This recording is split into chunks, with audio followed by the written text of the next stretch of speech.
Oliver versus DiMarino. Thank you. You're welcome, Judge. Parties have been sworn in. You may be seated. Ma'am, have a seat, please.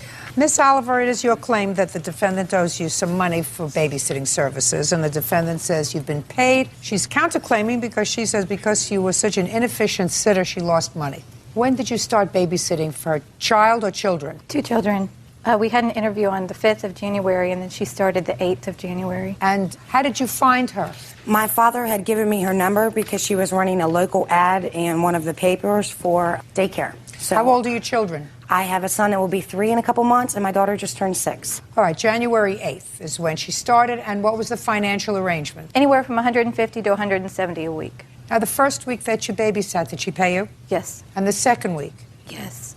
So we're talking about 1 full week of $150 that you claim she didn't pay you for. The last week of her 2 weeks' notice. What do you mean the last week of her 2 weeks' notice? She gave 2 weeks' notice. She paid the first week, and she didn't pay the last week. What days did she bring the children to you during that second week? The last week, Monday, she brought both her children. Tuesday, she called me, and she said that she had been out drinking the night before, and she was hungover, so she would not be bringing her children Tuesday. That's Tuesday. Yes. No, that's not true. Wednesday, she brought both her children. Her little son had a terrible diaper rash, and he had diarrhea at my house that day. I called her to come pick her son up because he was ill. I actually had to take him upstairs and bathe him because he had defecated all over himself and all down my carpet. Okay, go ahead. The next day, Thursday, she brought him. He had defecated in his pants. So he was soiled again? Yes, he was. What about her daughter? Her daughter had diarrhea that morning, but she went to school. Well, she's 6. Yes. Just a second. But she was there at your facility, at your home? Yes. The daughter until she went to school? Correct. Okay. And Friday? Thursday, when she came to pick up her son, I called her and said, he cannot stay here. He is ill. I have got to put my other children in high chairs and fasten them in, and I have to take care of him. And it's dangerous. It's not respectful to my other kids or for me. And I said, you need to pick him up. And she became very angry, saying he was not ill, Okay. and she tried to pass it off. Okay. Ms. DiMarino, why did you give your 2 weeks' notice? It's because I noticed that the level of care wasn't necessarily where it needed to be. The week right before I gave my 2 week notice, my son had his hand slammed in the door. He was unable to use his hand for a couple of weeks. His fingernails in turn fell off.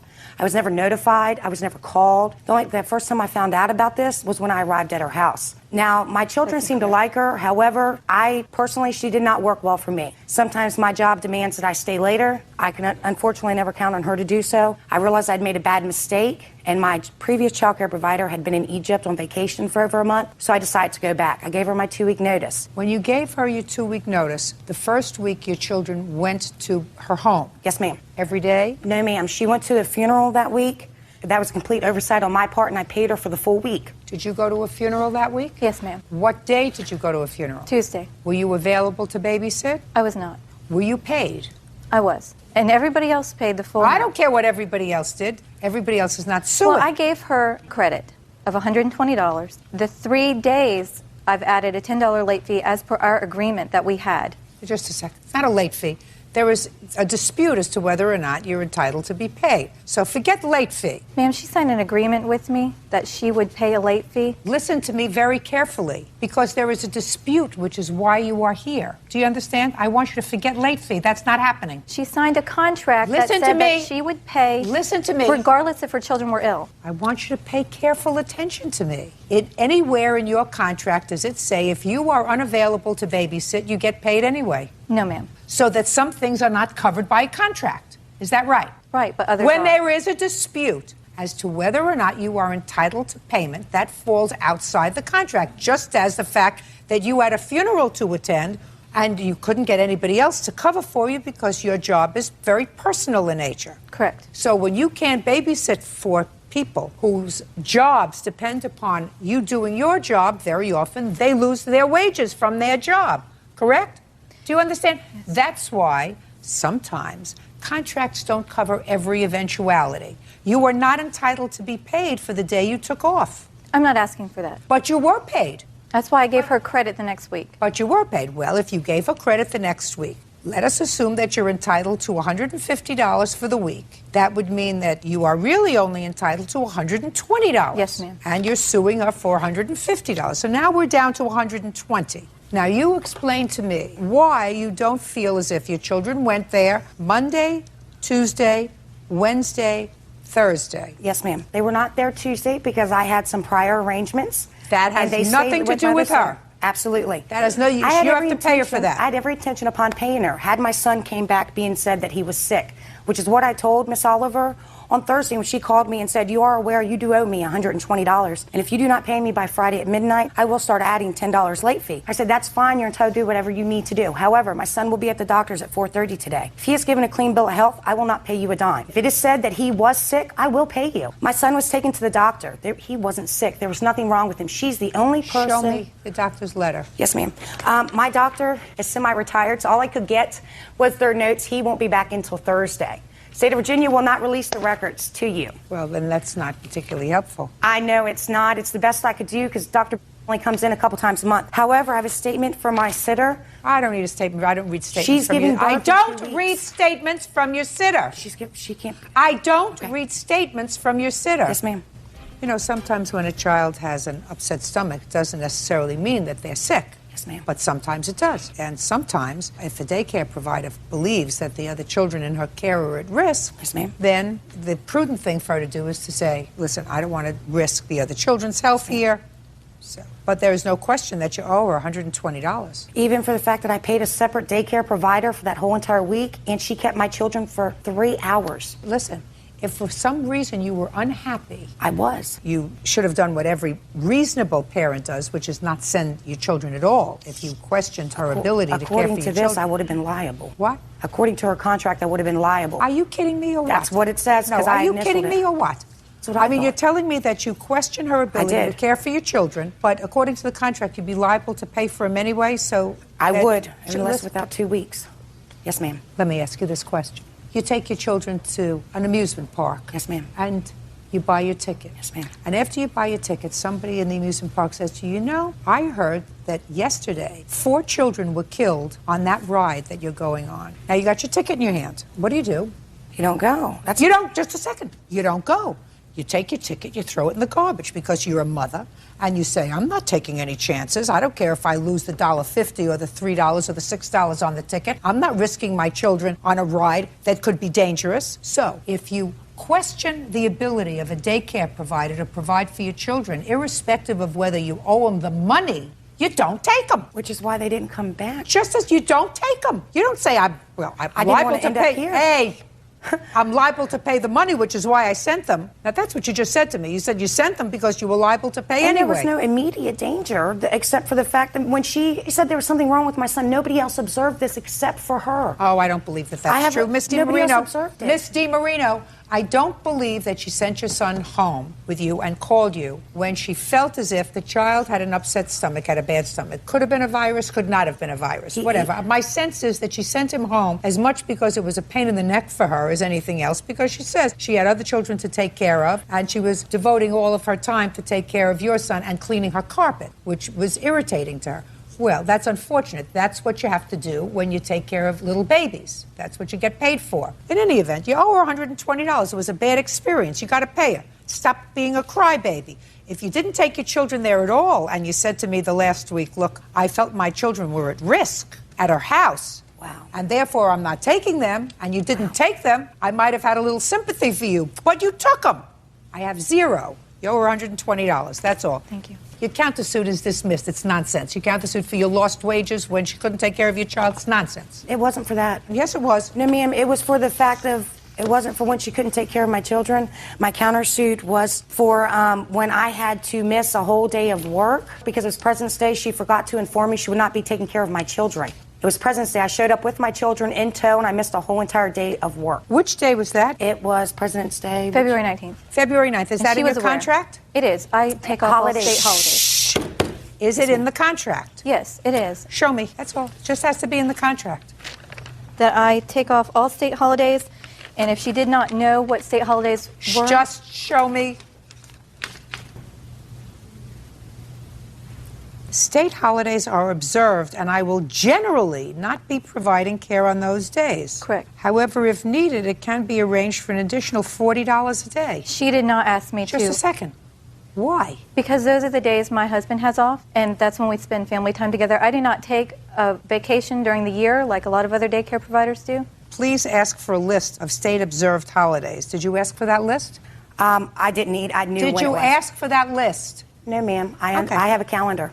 So you know it was state holiday. I did, and I thought I had arranged No, that she day did not. until I showed up and she answered the door in her pajamas 15 minutes later. Just a second. What do you mean you thought you had arranged for her to Because take I said I needed to work. I was aware that it was President's Day, so was she. I said I have to work on Monday. She answered the door in her pajamas and said, well, I'm not keeping any of my other children today, so I will not be keeping yours either. Yeah, no, you don't got it. When did you arrange to have her babysit that day on the state holiday? The prior week. The prior week. Yes, did ma'am. She did not. No, she made that up. Just No. she was going. That's No. all. You counterclaims dismissed. That's nonsense. Parties are excused. You may step out. Not. Called me repeatedly. She harassed me at work I had a lot of problems with her, actually, and said that I had to pay her. called Child Protective Services on her a few times. Well, she got lucky. She got it. I will be a lot more picky in choosing parents in the future. When you have a dog that's yours, it's with you 24/7. You don't do that. That's not fair to the dog. I don't care about you. You are irrelevant. Real cases, real people. Judge Judy. And now the next case. All parties in the matter of Garcia Blanks versus Carey. Step forward. Ronnie Garcia and Anthony Blanks are suing Anthony's cousin, Cassandra Carey, for a stolen car stereo and for the return of their pit bull, Coco. This is your cousin, is that right? Yes. And your name is? Anthony Blanks, This is your wife, my girlfriend. girlfriend, and you live together? Yes. And your cousin was living with you? Yes. Does your claim that she borrowed your car with your permission, and while she had your car, the stereo and amps and whatever was stolen out of the car, you believe she should be responsible for that? Yes. And also, when she left, without notice to you, she left and she took one of your dogs. Yes. Ms. Carey says that she took the car to school and the car was broken into and the stereo taken. It's really not her fault. It was a criminal matter. And that the dog was hers. Let's deal with the easy stuff first. Let's deal with the dog first. When was this dog purchased? June of '06. Who went to purchase the dog? All three of us. How many dogs were purchased? 2. How many had you intended to purchase? 1. Why did you purchase 2? I couldn't decide which one I wanted. Why do you think that Miss Carey would believe that the one that she took with her was her dog? I have no idea. Well, why don't you tell me? June being right before my 21st birthday of '06, I fell in love with the dog the moment I saw her when we arrived at the home. And I wanted the dog. It was stated there at the woman's house that it would be an early birthday present, and I was to help with the other dog that we purchased along with the dogs that were already at the house prior to the purchase. Mr. Blanks, was your niece living with you? No, she was there off and on the weekend. Actually, for the day of her birthday, she was in Vegas or Reno. I don't remember. I can't recall which one. You mean after August? Yeah, she was back with her mother Where was the dog? at my home, at mine and my girlfriend's home. Okay. Were you living with your mother? I was back and forth between the two, yes, And when you went to your mother, where was the dog? at their house. When did you take the dog? On March 27th. You returned the dog within 5 days. Do you understand? I'm not giving that dog Oh, back. yes, you are. Oh, yes, you are. Listen, if I felt as if it was your dog, there's no question that dog would be with you. But when you have a dog that's yours, it's with you 24/7. Not when you go back to your mother, you leave the dog with them, they take care of the dog, then you come back, then you go to your mother, and then you come back, and the dog stays with them. You don't do that. That's not fair to the dog. I don't care about you. You are irrelevant.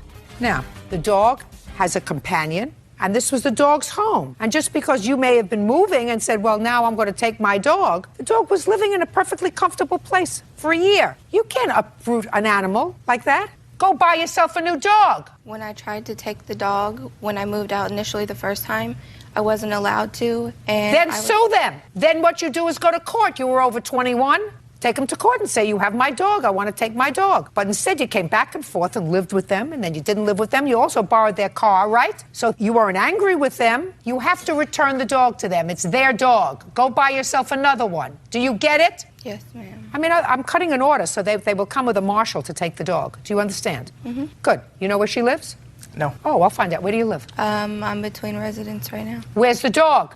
Don't look over there. Where is the dog? She's at my boyfriend's house. Where is your boyfriend? He's here. Here. Here. Well, who's taking care of the dog now? We paid someone to babysit her. At the house. Yes. Perfect. What's his address? Now! $3,700. I don't hear you. $3,700. That's where the dog is. We'll cut an order. Take a marshal and go pick her up. Thank you. Next. Tell me about when the car got broken into. What was the date? The car was broken into March 20th. The report was filed on March 21st. Can I see the report? There's two. There's a supplement and an original.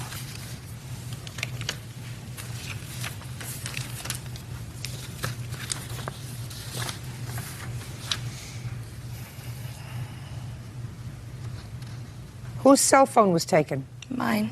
Was there an alarm system on this car? Yes. Had you turned the alarm on? Yes.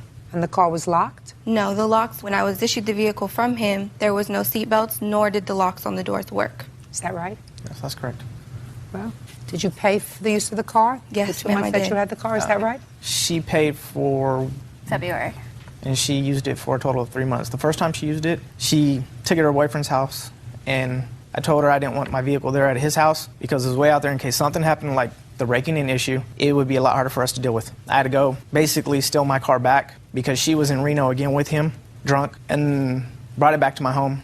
Her mother called me from Vegas, begging, pleading to let me just use it so that she could finish school, which I'd help her get into, to go to school and to work, which I helped her get a job at. So after about an hour on the phone with my aunt, I finally agreed to let her use the car just to go to work and school. Fine. Who do you think should be responsible for putting the car back in the same condition as when you took it? Initially, when we sat down to make the agreement as far as me taking the car, he stated that if anything happened to the car, that's why there was insurance on the vehicle. So I would assume it would be the insurance. Being as it was in my possession, I do accept some form of liability as far as the belongings being taken. Good. How much was the new stereo? About 150. Good. And the amp? It's about 250, 300. You have homeowner's insurance? Yes. You do? Yes. Oh, perfect. File it with your homeowner's insurance. With regard to this is not her fault. She would pay for it unless you had homeowner's insurance, but you have homeowner's insurance, so put it through your homeowner's insurance. It covers the contents of your car. You know that. That's why you smiled before at me. But you go get your dog back. Now. Do you understand?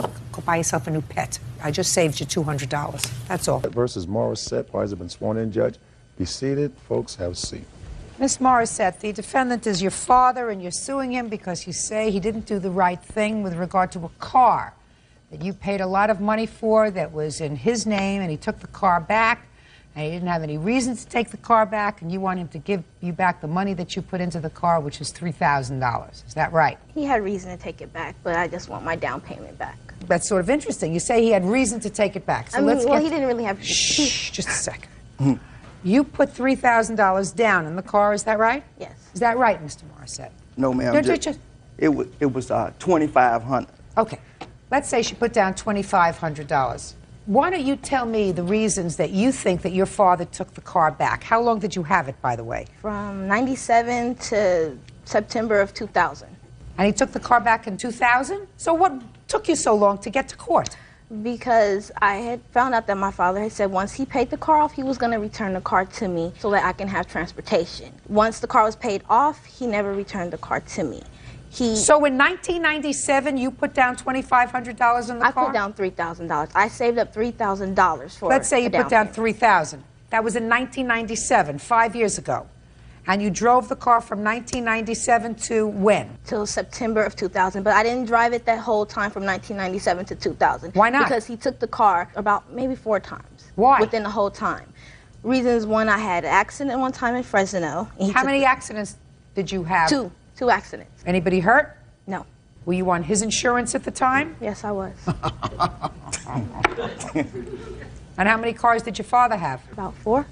Well, yeah, 4, including mine and his Including name. yours, so his insurance went up on all of his cars, I assume, right?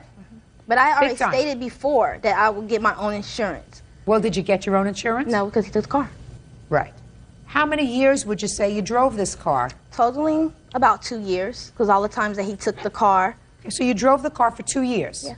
Who paid for the insurance? I did. Were you My up to- insurance was $120 a month. I was giving my father $150 actually, and he was making a $30 profit. But I always paid him every. Is that right? She paid the insurance, but that's not cheating, giving no profit. So far she's paid, let's say, $1,500 a year to drive a car. Is that right? Yes. I also paid for when he took the car from me in September. I paid for the car. He started driving the car to work And I was still paying the car notes while he drove the car. Really? In 1997, you were paying the car notes? Yes. Is that right? Yeah, she paid for 2 years on the car, like she I said. paid for more than 2 years. 2 years. Okay. 2 years she paid on the car. Go ahead. Okay. So it was more than just the down payment. Yeah, it was more than the down payment. She was driving the car. It was a party car. It was okay? not a party. Shh. I said, well, Chandra, the car is in my name. You can't let everybody keep driving this car. Everybody So what'd you drive say? the car. Oh, my friends. Them is her friends long as she letting them drive the car around. Them is her friends. Okay, well, I said, well, since this is in my name, insurance calling me up. They not calling her. They calling me. You're absolutely right, sir. So you took the car back. And I told her, I tried to explain it to her. Okay? Did you let your friends drive the car? Did you? Yes. So why'd you do that for? Father said, don't do it. Well, one time, the accident I'm at that risk. He says to you, I'm at risk. Everything that I have, I could lose because you're letting your friends drive the car. Yes, and he took the car from me those times. Listen to me. He took the car from you, but then at some point he gave it back. Yes, he did. And then you let your friends drive it again. That happened twice. So that's twice too many. Chandra, that's twice too many. And you had an accident twice. And the 2 accidents that you had, did the insurance company say that they were your fault or the other person's fault? The first accident was not my fault. The second accident was my fault. Tell me about the second accident. The second accident, I was in Fresno. Someone else was driving a car. Someone else? Yes. Oh, Chandra, you don't deserve to have a car. Yes. You don't deserve to have a car, period. End of discussion. How much did it cost? Quiet. How much did it cost, sir, to fix up all these problems with your daughter? $40,000 on this car. $40,000. Show me.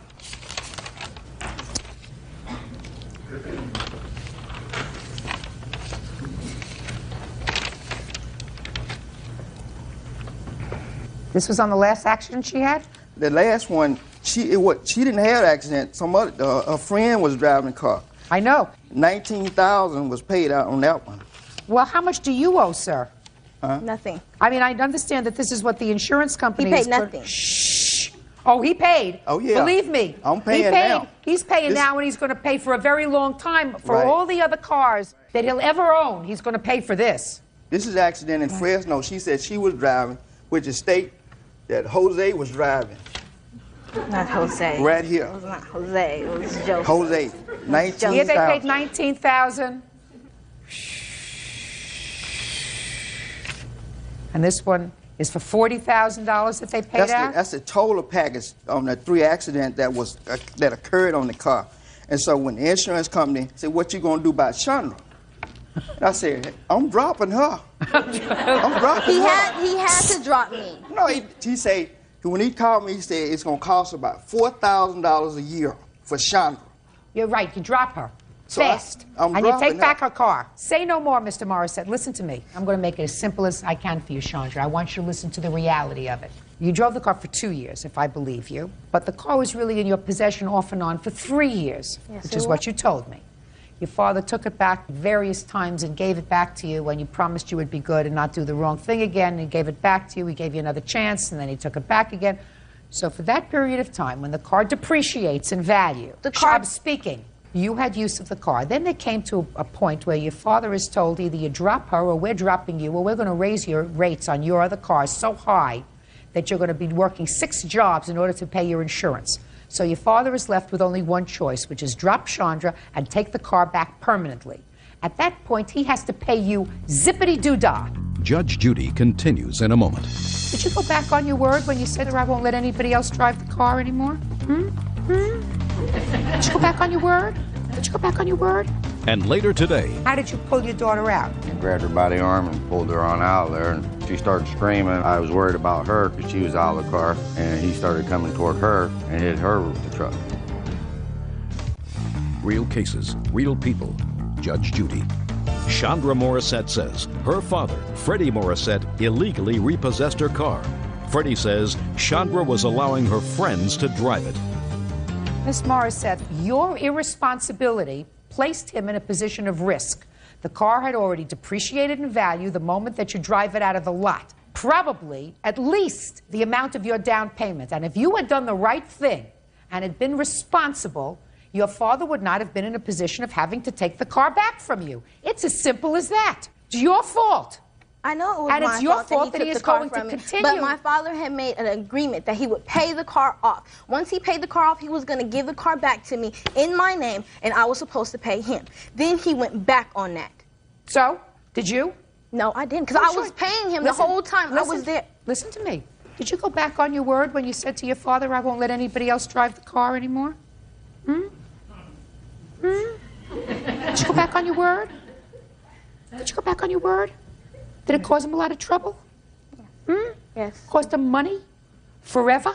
As long as he drives a car and has insurance? You have a younger brother? Because according to you, he paid off the car and he gave the car to your younger brother. Yes, he did. I hope he's more responsible. It wasn't always like that. I mean, when he said that he would give the car back to me once I paid it off, I mean, that's what I thought was going to happen. So? So I had to continue paying for a car that he was driving. What was the last payment you made on the car?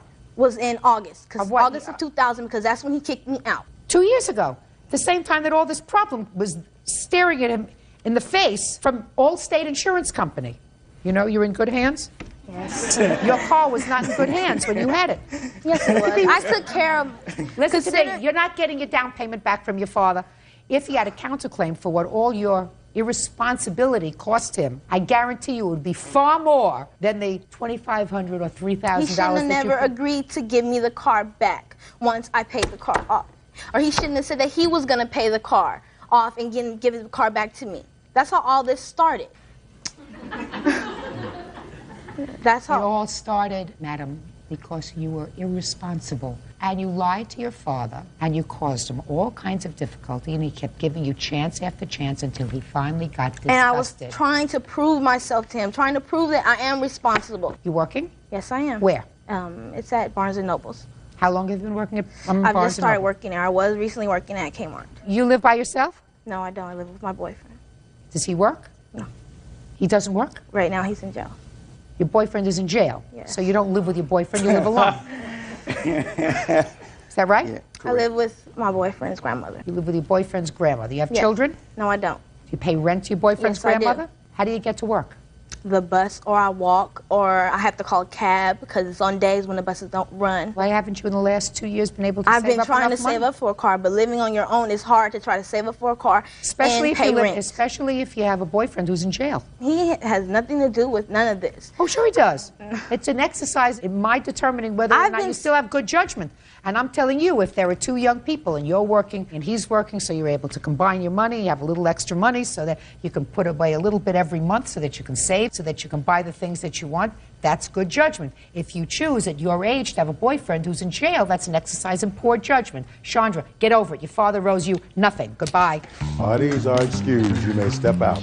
I want her to realize I'm trying to help her. I worked hard for that car. She's not helping me. And then he's going to take it back from me and then not return like he said he would do. I'm trying to do her a favor. My father's never treated me like he treats other kids. He's always treated me like I'm, an outsider. I'm trying to help her to get out in life. And now the next case. All parties in the matter of Johnson versus Morton. Step forward, please. Nurse Danae Johnson and her husband, Robert, are suing their niece's boyfriend, 18-year-old handyman Derek Morton, for damaging their car. Mr. and Mrs. Johnson, is this your daughter? Yes. Oh. Your daughter was dating the defendant. I guess you could say that. Yeah. And you didn't approve. Absolutely not. According to your complaint, the defendant purposely damaged your car or a truck that you were in. And it appears to me that when you came home one day, your daughter wasn't home, you went to the police station to find out if they could help. You thought she was with the defendant. You were on your way home, you saw his truck, you decided to follow his truck, to confront him, and talk to him about dating your daughter. Is that right? Yes. And it was during this attempt to talk to him that he damaged your vehicle. No. Why don't you tell me what happened? You go home, you don't find your daughter. You go to the police, you're on your way home. You see his truck. Pick it up from there. We followed the truck, and he took a turn. You followed the truck? Yes. Go ahead. He takes a turn down a road that has a circle drive on it, and as he went into the circle drive, I stopped and just sit there waiting for him to make the turn and come out the other side. So you blocked his way? Yes, I did. Okay. My husband got out of the car, went to the passenger side of the car, pulled our daughter out of the car. You go over to the passenger side. Open the door? Yep. And how did you pull your daughter out? I grabbed her by the arm and pulled her on out of there. And And what is she saying to you as you're pulling her out of the car? She started screaming. I don't know exactly what she was saying, but she was yelling. Real cases, real people. Judge Judy. Danae and Robert Johnson claim they spotted their 14-year-old daughter driving with 18-year-old Derek Morton. The Johnsons say when they pulled them over, Derek damaged their car. Okay, you get her out of his truck. Right. And what do you do with her when you get her out of his truck? Well, she's standing beside me. I kind of leaned in my head in there to tell him to not be messing with my daughter, and that's when he started to take off. And he kind of hit me with his truck on the leg, and then I was worried about her because she was out of the car, and he started coming toward her and hit her with the truck. Hit her body or hit her car? Hit her body. Our daughter was jumping on his back and telling Derek, go, take off, take off. I got out of the car to go get my daughter, was what I was doing. And to pull she started your daughter screaming. off your husband's back? Yes. Okay, go ahead. And she was yelling, take off, Derek, take off. And as I rounded the back of the car, he just floored it and was taking off. And I threw myself out of the way. He caught my arm with his truck, kind of spun me around a little bit. He went on down the road, and I was furious, to say the least. We all got in the car, and we're headed to the police station. And we get down the gravel road a little ways, and Derek's just kind of toying around, going 3, 4, or 5 miles an hour, you know. Not really fast enough that you could follow him, so I stopped and looked down to grab an ink pen to have my husband write down his license plate number so there could be no question who it was. And as I was looking down, Bob and Jennifer yelled, watch out, Mom! And before I could look up, he had already thrown his truck in reversed into me, and then takes off again. That's what happened. So I was absolutely right. You went to talk to him and get your daughter out of his company, and it was during that time that you alleged that he both assaulted you with his truck and assaulted you with his truck and caused damage to your vehicle. Right? Right. That's what I said when we started. So I only have a couple of questions for you, Derek. How old are you? 18. How old is she? 15. 14. 14. You get the drift that her parents aren't crazy about you. Yeah, but I want to tell my side of the story too. So. I'm ready. All right. They said it's a bunch of bullshit. Now listen to me. Listen to me. Derek, do you know the difference between rain and shine? Yes. Listen to me. Look at me. I don't want you to follow it through. You know the difference between rain and shine? Yes? Yes. Do you know the difference between black and white? Yes. Do you know the difference between a playground and a courthouse? Mm-hmm. Speak. Yes. In a playground, you can use whatever language you like. In a courthouse, watch your mouth, or then I don't listen to you. Do we understand each other, Derek? Mm. Now, you're going to start to tell me your story again, but you're going to leave out the playground language. You got it? Mm-hmm. Speak. Yes. Good. Now I'll hear you. All right. I was driving down the road, right? And then she was on my bumper. Correct. That's exactly what she was doing. They did exactly the wrong thing. Whatever they did was wrong, mother and father. Did you let me finish my story? Did you just hear what I said? I said whatever they did was wrong. Well, be quiet while I'm talking. All right, this you. Oh, get him out of here. Listen, Mr. and Mrs. Johnson, sometimes God did not shine on you right. God did not shine on him and give him brains. It gave him the brain cells of an amoeba. You know, we all had to start from someplace. So I understand if you don't want your daughter to have anything to do with him. However, you went about it the wrong way. Do you understand? Yes. You went around it the wrong way. Your initial reaction was right. You went to the police station and you said, my underage daughter is with this 18-year-old cretin, and I want him out of her company. But you cut him off. You touched his car, sir. When you grabbed open the door to his car, you put your hands on his property in a threatening manner. You created a situation where your own daughter is jumping on your back. Is that ridiculous? Well, I wasn't going to do nothing. The cops told me if I assaulted him, I'd be going to jail. So listen to me, sir. You were creating a situation that potentially was inflammatory because he doesn't have any brains. He reacts. He reacts like an animal. Do you understand? Yes, ma'am. And you probably knew that. I assume that you knew that. Maybe she doesn't know that. But you were smart enough to know that. You don't confront an animal. You let professionals, exterminators, confront animals. That's what the police are there for. You don't do it yourself, because when you do it yourself, you get your truck banged up. And that's what happens, and you got to pay for it. Honest, and parties have been sworn in, Judge. You may be seated. Young ladies, have seats, please. No, I think, Bird, we're going to have the two young ladies up and the mothers sitting down, because the mothers really weren't involved in this. So I really have to speak to the girls. So why don't you two sit down? Tell me your first name. Kayla. And your first name? Chelsea. All right, let me just briefly summarize what this case is about. You two young ladies used to be good friends, is that right? Yes.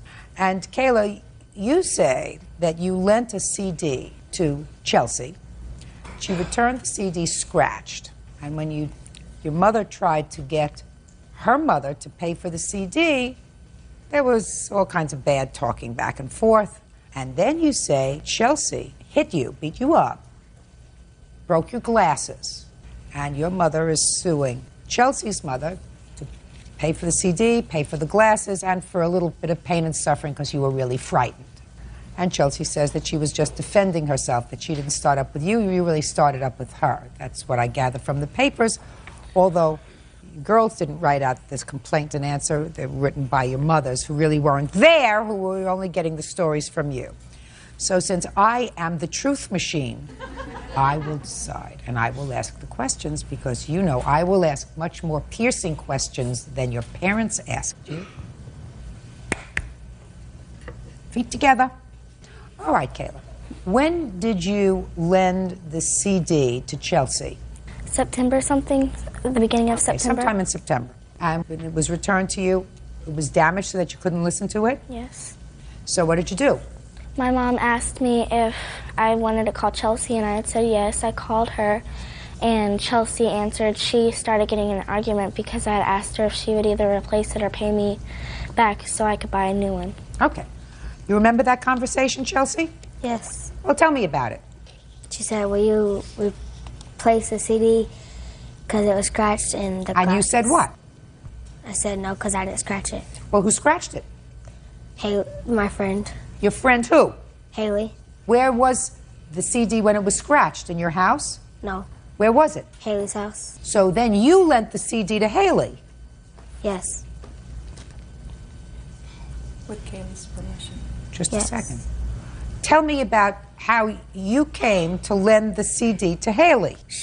I went over to Haley's house, and she liked the CD. She said, can I borrow it? And I said, I have to ask Haley. And then when Kayla was there, she said yes, and then I landed it over to Haley.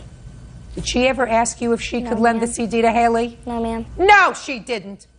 I don't believe that story that you just told me. See, that's number one. You only get a chance to lie once to me. Do you understand? Yes. Good. So, you had the CD, it was in your custody, it was damaged because either you damaged it or you lent it to somebody else, they damaged it, it's your responsibility, you take care of it, you buy her a new CD. Now let me hear about the assault and the glasses. Well, we were at our volleyball game, and Chelsea started by hitting and kicking the volleyballs out of my hand, and she would call me the B word, and I would go to my bus stop, and I'd go to get on the bus, and Chelsea would have all her friends come up to say that Chelsea was going to punk me, and I didn't know what punk meant. Okay, just a second. So she's been bothering you. I want you to tell me what happened the day your glasses got broken. Okay. We got off the bus. Chelsea started walking. You were on the bus together? Yes. We got off the bus. Chelsea's bus stop is still a block ahead of mine. We got off the bus, and Chelsea started following me. I got to the end of the crosswalk, and Chelsea pushed me down to the ground. I got up. I started running to my friend Lynn's house on the corner. She wasn't home, so I went to go get out of the doorway, and Chelsea punched me in my stomach.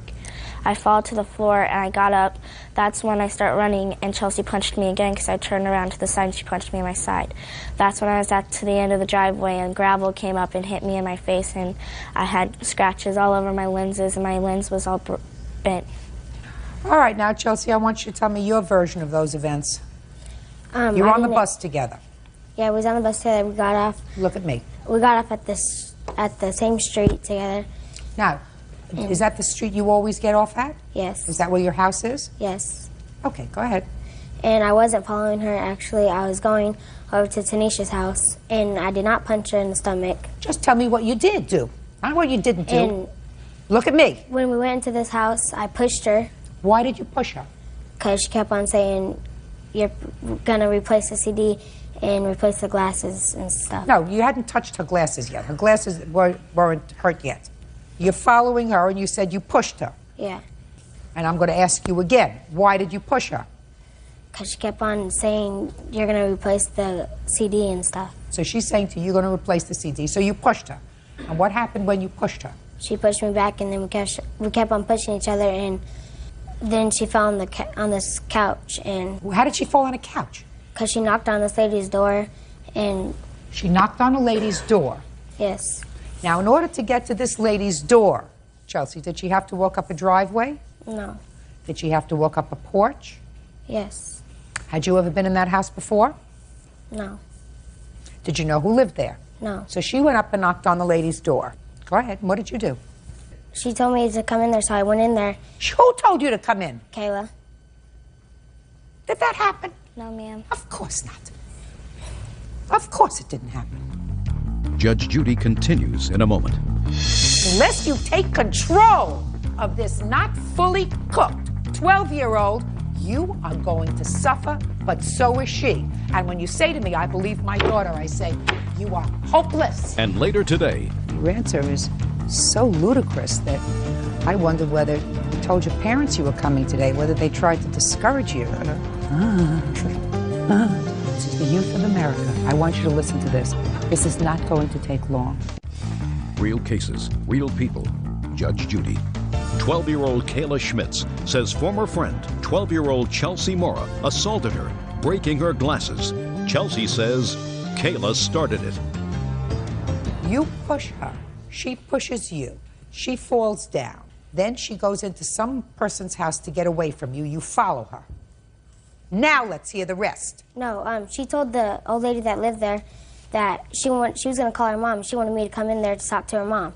So I went in there, and she pushed me, and then I pushed her back, and she fell on the couch. Oh, go ahead.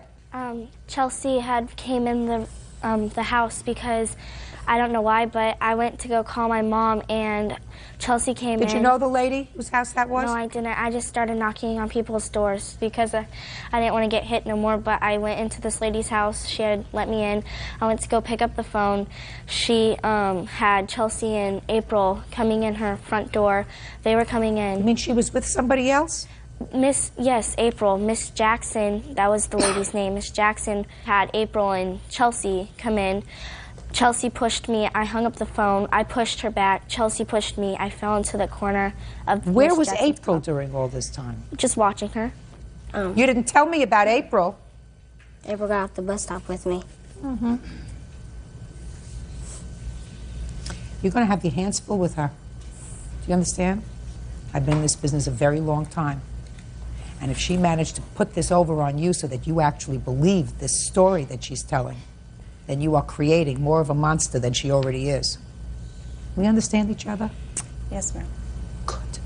Let me see the glasses, please.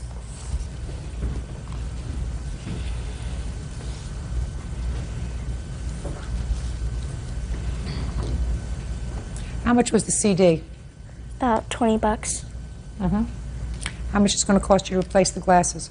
I've already replaced them. It How was much were they? $136. Are you both still at the same school? No. You changed schools? She did. Why do you think she changed schools? Because she moved. Did it have anything to do with her? Yes. No. Did it? Yes, ma'am. Now you can step up. You too. When did you move? October 15th. Is it because of this incident? Yes, it was. This continued for a couple of weeks. You mean after this? After Yes. this? Tell me about the continuation. Were you a witness to the continuation of any of it? Only Kayla coming home every day saying that Chelsea had all of her friends threatening to beat her up, and we called the school counselor. He was unable to get a hold of Chelsea's mom because she was in jail. So. What were you in jail for? I wasn't in jail that time, Your Honor. Where were however, you? I was out of town, and when Kayla decided to spend the night with Chelsea, and I said that they could not spend Listen the night. to me. Who was supervising your daughter? My other daughter. How old is she? 19. Your Honor. And I never let my children spend the night if their parents not going to be there. Listen to me very carefully. Your daughter is heading down the wrong path. I believe my daughter, Your Honor. She's a liar. I believe my daughter, Your Honor. She's a liar. She's a bully. A liar and a bully. And if she is being unsupervised at your home, I'm telling you, you're going to visit her one day in jail. I'm telling you that. And I've had a lot more experiences with kids like that than you have. Because I sat in a court where I saw brats like that 200 times a month. 200 times a month. She's pulling the wool over your eyes, madam. She's a bully. Real cases, real people. Judge Judy. 12-year-old Kayla Schmitz says former friend, 12-year-old Chelsea Mora, assaulted her, breaking her glasses. Chelsea says Kayla started it. She's a bully and a liar. I'm sorry, Your Honor, I do not believe that. Well, then it's very unfortunate. Then you're going to have to believe that you are a co-conspirator, and whatever happens to her, you, as a parent, are Your going to Honor, deserve this that. mother called me 10 times a day. I did not call her at once. And I kept hanging up on her. She kept saying, you will pay, you will pay. I kept hanging What up. has that have to do with what your She daughter harassed just us. did? What does that have to do with what your daughter did? It has nothing to do with that. Maybe she overreacted when she just should have said, listen, she scratched the CD, big deal. That happens. Kids, that happens with kids. That's exactly what I said to the mother. I Fine. said, let That's them what work you it out. said. They can't work it out unless your daughter has money. She's calling you as a parent and saying, I want you as a mother to do the responsible thing. She had my daughter's CD. She returned it so that it's not usable, and we would like her to replace it. And you said, let the girls work it out. Exactly. Wrong.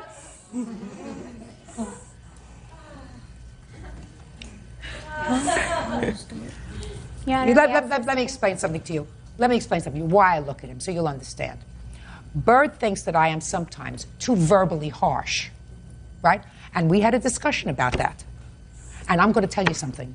It's not true. Because sometimes the only thing that people like you understand is very clear, monosyllabic words like liar, cheat, sometimes two words, bully, jail, juvenile hall. Sometimes maybe that's all you understand.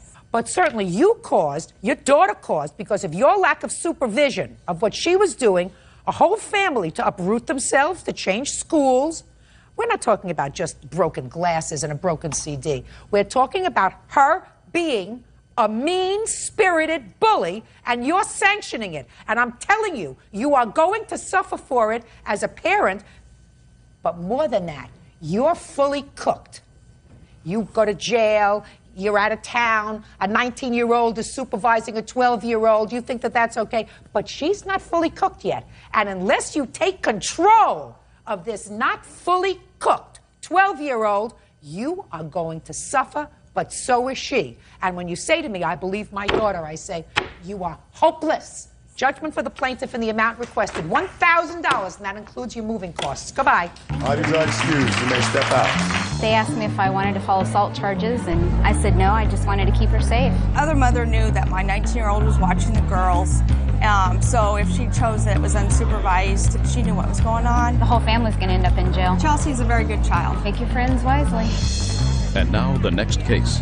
All parties in the matter of Adams versus Harvard. Step forward, please. 17-year-old Brian Adams and his mother, Louise Adams, are suing 20-year-old clothing company owner Joe Harbert for damages to Brian's personal property after Joe threw him in a pool. Mr. Harbert, who do you live with, sir? I live with my parents right now. How old are you? 20 years old. Was it your intention to come into this courtroom, which, as you know, is a televised courtroom, and to tell the world out there that you're not wrapped too tight? No. Why would I do that? I wouldn't. I mean, I read the complaint and I read your answer. And your answer is so ludicrous that I wonder whether you told your parents you were coming today, whether they tried to discourage you. Kinda. This is the youth of America. I want you to listen to this. This is not going to take long. Young Mr. Adams over here, who is a minor, went to a pool party. I want you to listen to this carefully. Your Honor. Quiet! He went to a pool party, and he was standing around the pool. Somebody else had thrown, uncross your arms, had thrown Mr. Harbert into the pool. He got out of the pool, looked around, and he threw Mr. Adams into the pool. Now, Mr. Adams had his cell phone and the lock for his car and his shoes, and he's all dressed, and all those things were ruined. So he wants Mr. Harbert to pay for the things that got ruined. And I want to tell you what Mr. Harbert's defense is. He said when you go to a pool party, you get wet. It's a cake party. That's what he said. That's what he said.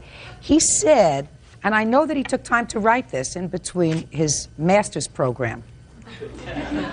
He said, when I climbed out, I pushed the two people who I thought pushed me in. One of them was Mr. Adams. Everyone was around the pool and they were getting wet. Most people ended up in the water. It was clear that if you were near the pool, you were going to get wet. If I hadn't pushed him in, someone else would have. It was a party. So I wanted to see what kind of an idiot would write that in an answer. Now I saw it. Can I have the receipts, please, of the damaged property?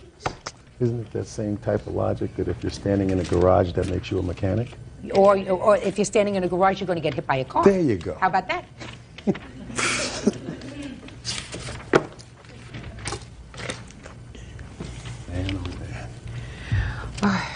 Sir, if I were to ask you whether all of the items that are reflected in these bills was damaged, they were damaged as a result of being watered down when you were thrown in the pool, would your answer be yes? Yeah. Yeah. Wait, could you repeat it? I said if I were to ask you whether these receipts that your mother has furnished me were the items that were damaged when you were thrown in the pool, would your answer be yes? Yes. That's better. Mr. Harbert, if I were to ask you whether you were lucid when you signed and swore to this answer. I don't know what lucid means. You don't know what lucid means? No, I'm sorry. I'm sorry. You know what I was watching the other night? Do you ever see when Jay Leno walks America? Jaywalking. Jaywalking, is that what it's called? And he talks to youth of America and asks them questions like, you know, who was buried in Grant's tomb? And they go, You ever seen that? You ever seen? You're welcome, Judge. Parties have been sworn in. You may be seated. Folks, have seats, please. Ms. Clemens, according to your complaint, you and the defendant lived together. You claimed that in September of last year, he assaulted you. Yes. Then again, there was some sort of an altercation in October of last year, and you were arrested. And it is your claim that after that, you were barred from going to the house, and Mr. Powell got rid of all of your property. No, he has all my property. You want it back, or you want what he got rid of? You want the value of it? Mr. Powell says that there was never an assault in September, at least not one perpetrated by him. Correct. And that the property that you're speaking of was property that you were supposed to retrieve with the assistance of a third party pursuant to a court order. You never got a third party to come and get your property, and he got rid of it. Correct. Okay. How long did you live together, Ms. Clemens? 2 years, a little over 2 years. From when to when? From November of 2000 until October of 2001. 2002. Were you living in his apartment, your apartment, or is it an apartment that you moved into together? He moved into my apartment, and after that, we moved into a house. So you were living in 2002 in a leased house? Yes. And in whose name was the lease? Both of ours. Is that right? This is correct. And when did the lease expire? February 1st of 2003. So at the time that you left the house in October of 2002, there was still a few months to go on the lease. Is that right? All right. Now I want you to tell me first, since you're suing for this assault that allegedly happened in September of 2002, I want you to tell me the circumstances surrounding that assault. Me and Mr. Powell got into an argument, and basically it was the same thing, arguing about who did what, and basically we weren't getting along. We weren't getting along at all. And he hit me. What time of the day? Where were you? And it was nighttime, and I was in my room. And he just hit you? Did he hit you with a fist? Did he hit you with an object? Did he hit you with a hand? His open hand. And what happened after he hit you? I cried for a while. We argued some more, and he left out the room. And then what happened? The next day I woke up feeling sore all over, so I went to the hospital. You have a hospital report? Yes, I do. Let me see it.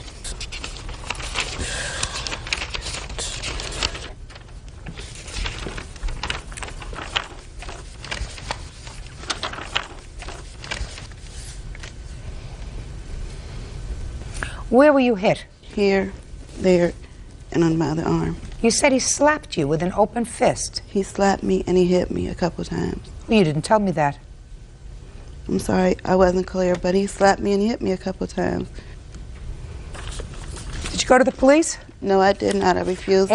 After you went to the hospital, where did you go? I went back home.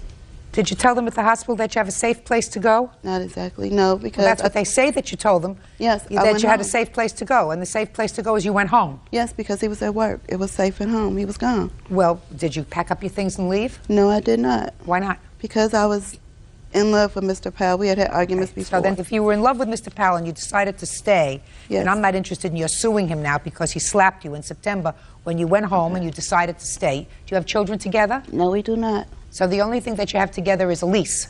Yes. Do you work? Yes. Were you working at the time? Yes. So then you're not financially dependent upon him for any reason? Oh, no, he was financially dependent on me. So that there was no reason why you couldn't just pick up and leave?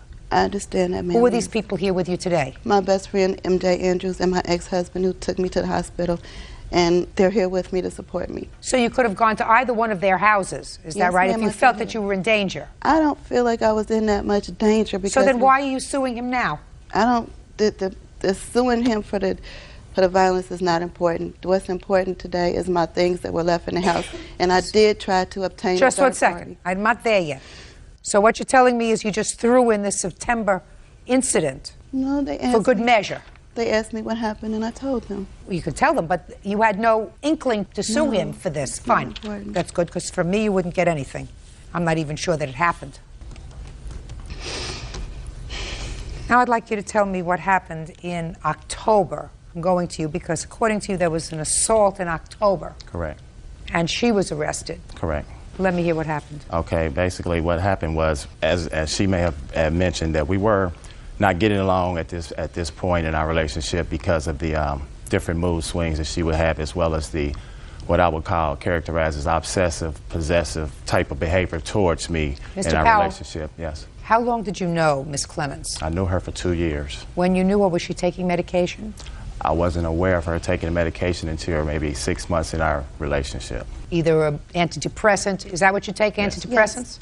I'm no longer on them. I no longer take them. But you were taking them for quite a while. Yes, and Mr. Powell knew because... That's all. You were taking them for quite a while. But Mr. Powell was aware of the time that I got the prescription, and he knew how long I was taking them and why. Between 1995 and 2000, had you been taking antidepressants or any other psychiatric medication? I only started taking Zoloft, which is an antidepressant, in 2001. Okay. Prior to that, no, nothing. In October, sir, yes. You want to tell me what happened? As she said, she was prescribed, I said she was prescribed medication, but she wasn't taking it, or if she was taking this medication, she was taking it with the addition of alcohol at the same time, which basically caused the violent mood swings. There was a lot of violence anyway. October 3rd, it escalated to the point where she pushed me through a glass door. The glass was already broken from an incident that she had broken this glass before for being upset with me, and that was basically how she showed her anger, was to break things and throw things. Anyway, the police were called in. She was arrested at that point. On the 3rd of October? Correct. There's a temporary protection order that's given with any domestic violence case. She violated that temporary protection order by constantly harassing and stalking me, as well as coming by the house, as well as the number of phone calls that she would call. Like I said, I have an answering machine that takes 50 messages. She would fill those up totally. I presented this to the police department, and they rearrested her for violation of the When did they protection. rearrest her? November the 4th, I want to say, Your Honor. I'm not sure exactly when, but at that court date, she was dealing with some bad check things, as well as a preliminary trial on this domestic violence. They rearrested her that day because they had an arrest warrant out for her, but they couldn't find her. They got her when we went to court that day, so she was rearrested at that time. So I made sure that the judge understood that my problem is only this. I want this woman to deal with the medication and help herself. I even told her I don't even want her to have jail time, as opposed to, could you just make sure that there's something in place that she gets treatment for her symptoms, and basically what she was doing was she was causing me and my son, she was jeopardizing me and my son's life through all these different things. Okay. Judge Judy continues in a moment. After she basically kept violating judge's orders and putting me and my son's life in jeopardy, I felt that there was no need for me to keep this going on. This civil case is basically the same example of her trying to keep some type of relationship going here, Your Honor. Real cases, real people. Judge Judy. Lisa Clemens says ex-boyfriend Ricardo Powell owes for the return of property and for an assault. Ricardo says Lisa is a violent woman. Mrs. Clemens, in November, did you plead guilty to any of these charges, and were you given a year's probation? I pled guilty to the violation of the protection order, and they dismissed the domestic violence. The underlying. The only reason I placed those phone calls to Mr. Powell in violation of the protection order was because I had no longer had any of my things. Mr. Powell denied a third party on two other occasions. Wait just 1 second. I'm not there yet. I asked you if you pled guilty. The answer is yes. You had an attorney, is that right? Yes, and I spent a night in jail. Okay. Now, as part of the order, the judge told you that you could send a third party for your property. Yes, but Mr. Powell... Just a second. What was the name of the third party that you designated to get your property? My Aunt Donna. Mr. Powell denied. Just a second. What was wrong with these two people here to get your property?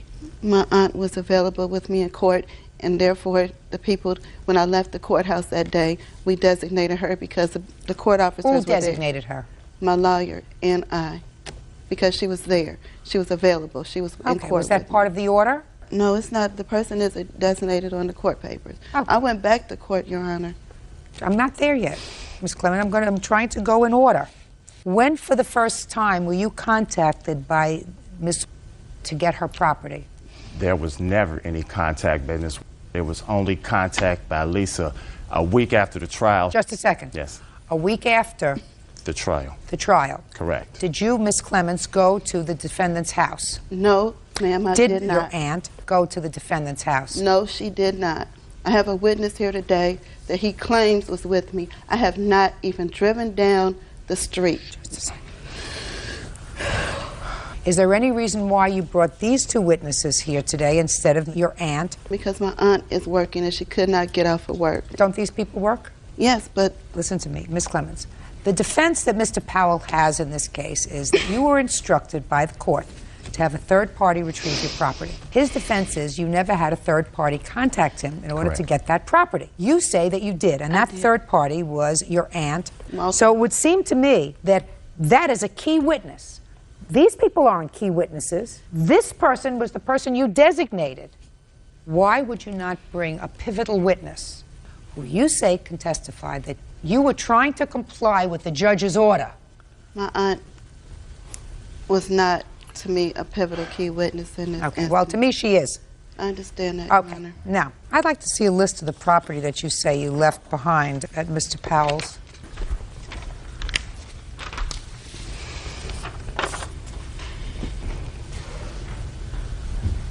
Do you still have the bed with the mattress and box spring? No. Chest of drawers? No. Jewelry? No. What'd you do with it? She had a couple bags of clothes, some books, and she does have one dresser. It's a desk. Right, that's it. Other than that, everything else is thrown out, which was shoes, it was toothbrushes, personal items, things of that nature. After she basically kept violating judge's orders and putting me and my son's life in jeopardy, I felt that there was no need for me to keep this going on. This civil case is basically the same example of her trying to keep some type of relationship going here, Your Honor. Mr. Powell, I want you to tell me, sir, when she was arrested in October. Correct. Now, up until that time, the two of you had lived together for a couple of years. When you live together for a couple of years, you accumulate property. You have your clothes and things. Did there ever come a time when you gave certain of her property over to somebody so that she would have clothes and shoes? As soon as she got out of jail, she was there within 2 hours with the police escort to get her things. They gave her things. They allowed her to take things out that day. So she took most of her things that first day. Miss Clemens, on October the 4th, were you accompanied by a police officer, easy to verify, back to Mr. Powell's house to retrieve some of your property? Yes, I was accompanied by the police officers. And how long did you stay with the police officer, which is also easy to verify, in Mr. Powell's house? Mr. Powell rushed us out after about 20 minutes. He told me to get what I could get and get out. No, there was a police officer with you. Yes, and there was a police officer with you. I assume that if you were there with an officer, you wanted to get things that were most valuable to you. Is that right? Yes, ma'am. Why didn't you take your jewelry? Because the jewelry was what I consumed. What jewelry I had on was most important to me. The jewelry that was left in the house were things I did not wear every day. The clothing I obtained was stuff that I needed to get through the week. Mr. Powell stopped me from getting everything. I wish I could. I'm not talking about everything. I'm asking you about a specific thing. I'm asking you about jewelry. To me, woman goes into a house, she grabs cash and jewelry first, and then you go to your pocketbook. Your Honor. What? Go ahead. I have this whole situation with Lisa has been such a terrifying thing. As I said, I've even neglected to countersue her for the amount of rent left on our lease, as well as the damages to the house, which I have pictures of right here. Those damages would be in a total of somewhere between $800 and $900. The rent would be the total of like $1,400. I don't want nothing else to do with this whole situation whatsoever, so I've neglected to countersue. Judge Judy continues in a moment. When did you go to get her things? No, I never got a chance to because the officer called me back and said he changed his mind. No, I don't believe. Let's not get involved with things that you really don't know anything about. Real cases, real people. Judge Judy. Lisa Clemens says ex-boyfriend Ricardo Powell won't return her property. She also claims Ricardo assaulted her. I would like to know, Mr. Powell, on what date you disposed of, according to you, these couple of bags of clothing and shoes. November the 19th, the day that she came over a week after the trial in violation of the judge's order. There was no more purpose at that point. She was going to keep violating the protection order. She was going to keep violating the judge's order. Now, she was found guilty on the violation. She was found guilty on the domestic violence. She had it mixed up, Your Honor. That's the only thing I'm clarifying. She was found guilty of the domestic violence.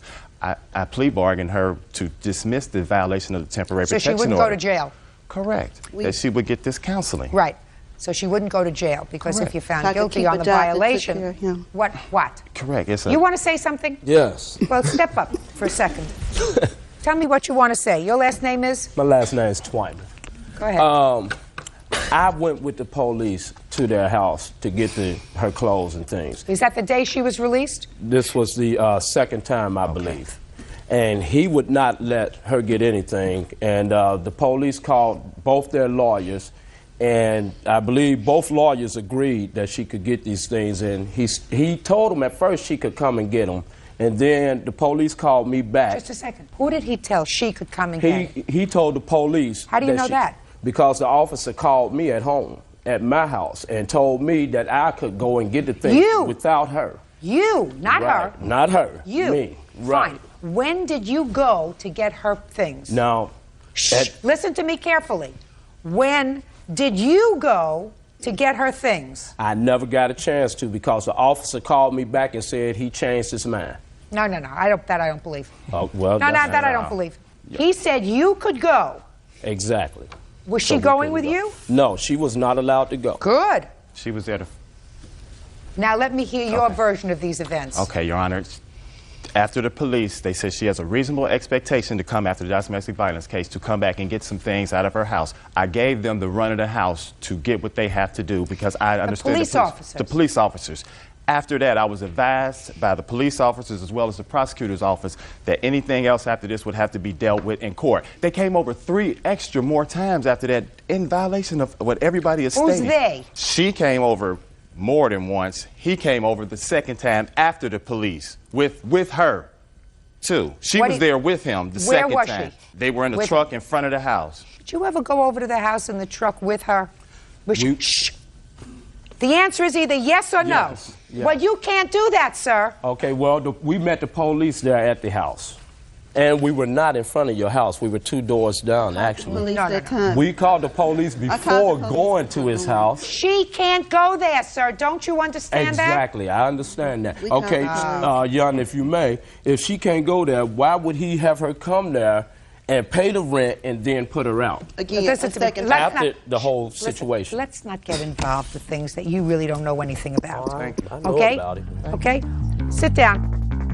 Judge Judy will continue in a moment. You have to put a period. You have to say this did not work out. The relationship is over. I'm not going to have anything to do with him. I lost some. He may have lost some. I lost more. That's the way it usually goes. It's over. Forget it. Go buy a new TV and a new hamper. Do you understand? Yes, It's I do. finished. It's over. Yes, I If do. you stop taking your medication because you don't feel as if you need I don't it need it. I'm anymore, not with him anymore. if you don't feel as if you need it anymore, that's a judgment that you're going to have to make. I'm not so sure, Ms. Clements, that that's the best idea. However, if you think that that's a good idea, fine. Cross him off and say it's over and let it go. That's all. Thank you, Your Honor. Parties are excused. We're on the calendar in the matter of Baum versus Baum. Parties have been sworn in, Judge. You may be seated. Ladies, have seats, please. Mr. Baum, the defendant is your former wife, and it is your claim that she filed a false charge of violating a protective order against you. You want to be compensated for being taken into custody and those false charges. And Ms. Baum said she did not, that you did, in fact, violate a protective order, and she did not accuse you of any crime. She just merely did what she was supposed to do. Right? Yes, ma'am. Okay. When were you and the defendant married? 1984. And when were you divorced? 1999. And you have two children. Yes, ma'am. How old are they? 17 and 16. When you divorced, who got custody of the children? I did. Was that after a trial or by agreement? Trial. And these are your two girls? Yes, ma'am. How long did the girls live with you? Up till 2003. So far, are those dates correct? No, ma'am. He got custody of the children in 1999? Yes, ma'am. And they lived with him until what year? 2002. What month? November. What happened in 2002? I received a call from him, and he said Katrina wanted to come live with me, so I went and got her. Elizabeth stayed with her Okay, dad. so Katrina, one child came to live with you in November. That's Yes, ma'am. Katrina. Did there come a time when Elizabeth went to live with her mother? Only through why we're here. She went to do a visitation. At that point in time, her mother went to the court and filed a protective order saying that I gave her a black eye. When was that? August of 2002. No, 2003, I'm sorry. And so from August of 2003 until what time, what month and year did Elizabeth stay with you? December of 2004. And what happened in December of 2004? On December 1st, Katrina and I had gotten into an argument that morning, and the girls proceeded to go to school. Elizabeth went to school and decided she didn't want to be with me anymore, so she left school grounds without anybody's permission, got a ride to her dad's work, and she's been there ever since. When did you find out that she was missing? Like 30 minutes. I called the school because I kind of had an idea. I had called Elizabeth's cell phone. Well, if you had an idea, then something more happened. Then you had an argument with Katrina, Miss Baum. No, ma'am, it was just an Well, then argument. why, if you had an argument with one child, why would you think that something happened to your other Because child? Elizabeth went to the school and told them that she wanted Child Protective Services called. Against you? Yes, ma'am. Oh, so well, that would give you a clue. But it was unfound. Just a second. But that would give you a clue that there was trouble. And that all happened on December 1st. Yes, ma'am. Step up.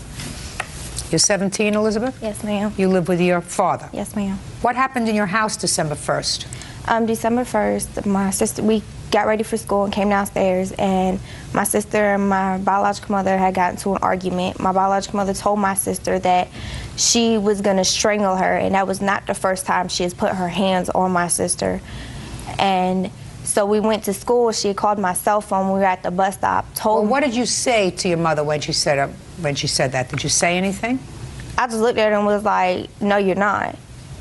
And then so we left the house and went to the bus stop, and she called my cell phone and told me to tell my sister to come back home because she has to pack her things and leave.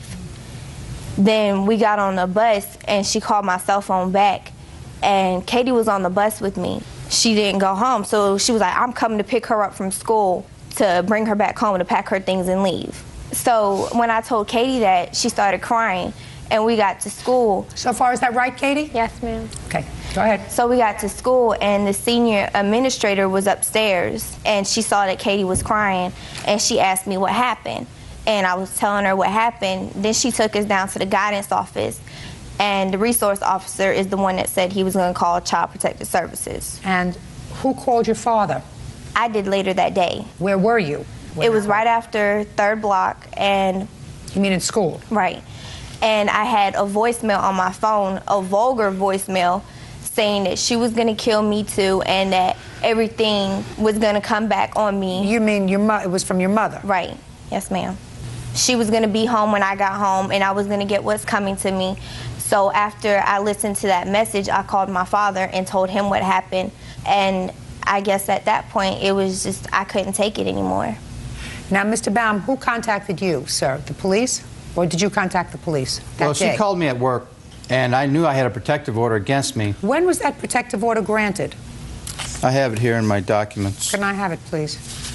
Here's a series of protective orders from where it started to where I got custody. But that particular day... Just 1 second, sir. Why did you file for an initial protective order, Mrs. Baum? When I picked Elizabeth up, she had a black eye. When was that? August of 2003. Yes? And I asked her what happened. She told me a speaker fell on her.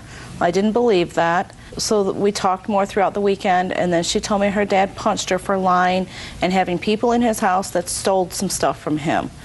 So I went to the magistrate, a protective order was issued, we went to court, and the judge told him that he had to take an anger management class. You went to the police, Mrs. Baum, is that right, on December the 1st or the 2nd? The 1st. And do you have the application that you filled out for the violation of the protective order? There is no application. What did you tell the magistrate? I told the magistrate, I showed him a copy of the current protective order that says that he may have telephone contact with the children and physical contact that I approve. I told the magistrate that Elizabeth was at his house, that she does not have permission to be there. If she wants to live with her father, there's a right way and a wrong way to do it. Just a minute. What you told the judge, according to you, the magistrate. That's a judge. Oh, okay. Was that here's the protective order. My daughter is there, and she's not there with my permission. Correct. That's what you told him. Yes, ma'am. Period. Yes, ma'am. Based upon that, he issued an arrest warrant.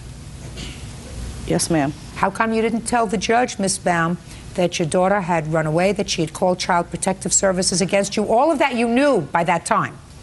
Your Honor, I did. I told the magistrate the whole story of the whole day. No, you didn't. Yes, I did.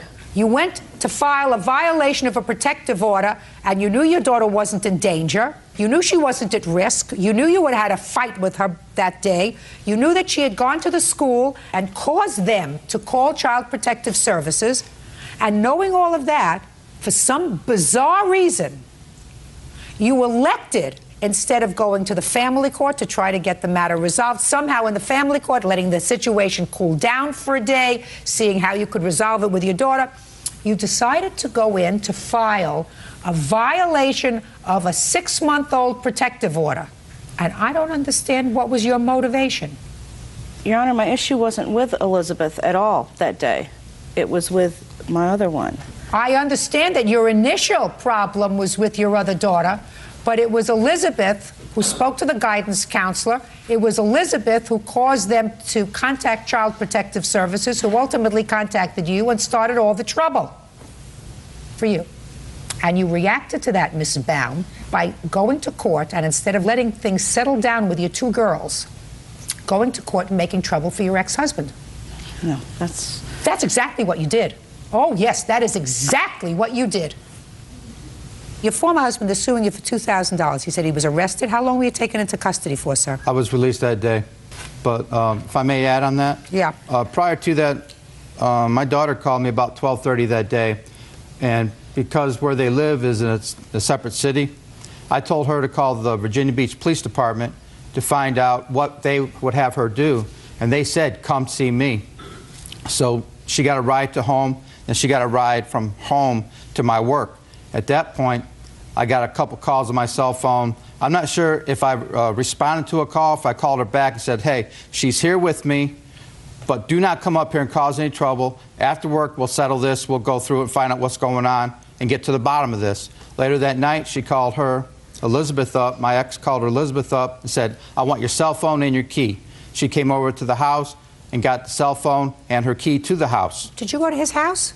I went to the parking lot next door at like 7 o'clock at night to pick up the cell phone that's in my name and my house key. But not your daughter? No, she didn't. No, why? No, because... Your Honor, I can't pick her up and put her in the car. Because she didn't want to go home with you. That's right. So, and if you, are you suggesting to me that this magistrate before whom you appeared to get a protective order, you told him that your daughter didn't want to go home with you, she was okay with her father, and you went and you got your cell phone because you were worried she would make telephone calls? We're worried about her.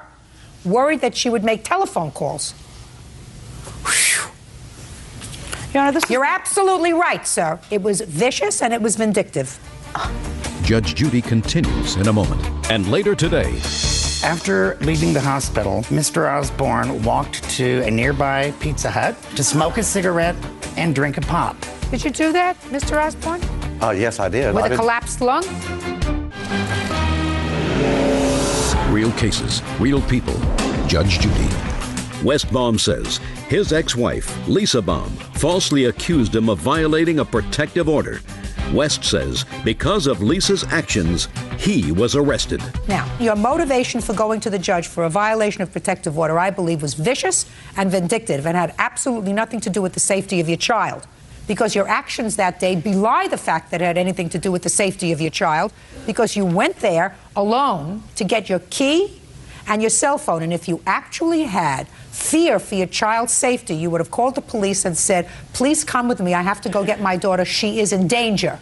You didn't do that. I did do that. We went to his employment to get her with the police. They had me arrested. Just a second. No, to pick up my daughter. I didn't care what happened to him. Just a second. And what happened when you went there?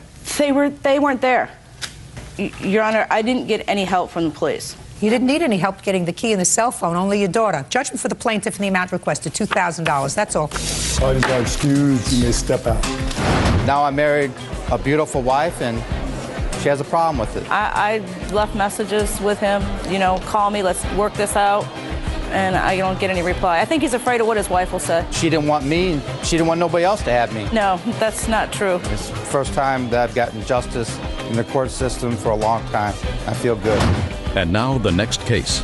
All parties in the matter of Osborne versus Lacey. Step forward, please. Truck driver Charles Osborne is suing his former friend, writer Michael Lacey, for injuries due to a car accident. Charles says he was a backseat passenger when Michael choked on coffee and drove his car off the road. Mr. Osborne. Yes, ma'am. You were a passenger in a car that was being driven by Mr. Lacey, according to your complaint. I don't know where you gentlemen were on your way to, but you're going to tell me you were sitting in the back seat. According to what I read, there was an accident, you were injured, and you want to be compensated for your medical bills, et cetera, et cetera, et cetera. And Mr. Lacey says this was an accident and you weren't wearing your seatbelt and whatever. Take care of your own medical expenses. Yes, ma'am. What were you doing in Mr. Lacey's car? Mr. Lacey had been commandeered by my business partner, Frank Owen, to drive us to Rushville, to small claims court. Who had to be in small claims court? Mr. Owen did. And what happened, sir? We were eastbound on Route 52, and Mr. Lacey had just passed a car doing about 58, 60 miles an hour. And he had taken a drink of coffee at the time, and when he did, he choked on the coffee. He held the accelerator to the floor. We went off to the side of the road. Frank was in the front seat. He tried to grab the wheel to hold it on the road. And I had pulled my seatbelt off quick and tried to jump over the seat to grab the wheel. But at that time, when we went off the road, and the car ended up going over some ravines and went catty-corner into a telephone pole, which hit like the rear door. And I slammed the door, knocked the power window buttons out of the door, broke the window out with my head. And the next time we finally stopped, dead, and the airbag went off, and Mr. Lacey turned around to me and he said, I believe we were in an automobile accident. I believe you were right. Can I see those pictures? I'm anxious to see. Sure. So I assume that It's the same paper. So. It's the same paper. Okay.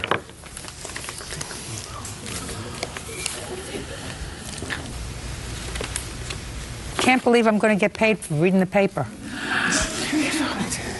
So this says that both passengers, both you and Mr. Owen, were taken to the hospital. Is that right? Yes. What were the extent of your injuries?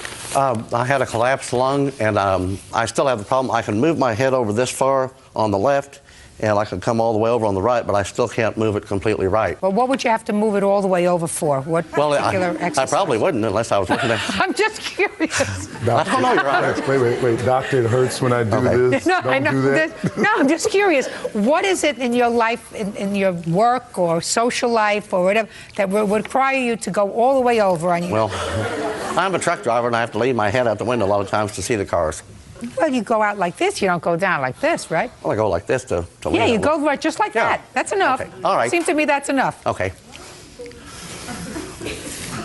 So you don't have any long-term disability. You had some short-term problems. Let me see that medical bills, please. Okay. And what the doctor had to say about you. Have an ambulance bill and a hospital bill and the doctor bill. Okay. But the one's gone into collection, so but they're all together same dates. Okay, Mr. Lacey, why shouldn't you be responsible for this? Didn't you have insurance? I did not have insurance. It had lapsed. Oh, Mr. Lacey, that's a big problem for you, sir. Yes, I realize that, Your Honor. Well, then why don't you think that you personally should be responsible for this? You were at fault in this accident. I was at fault in the accident, but the plaintiff here says that he was injured and he was out of the car walking around when I regained consciousness from the airbag and did not exhibit any signs of trauma until the ambulance arrived. And then when the ambulance did arrive, he immediately went into a convulsed state and, made it sound like there was something wrong. And the rest of us were all walking around. He had been walking around. Well, Mr. Owen was taken to the hospital, sir. Mr. Owen was not taken to the hospital. According to this, he was. He was not. Well, he was. And you're responsible. And if he wanted to go and get himself checked out, that's his prerogative. Mr. Osborne, you're suing for $5,000, sir. Why?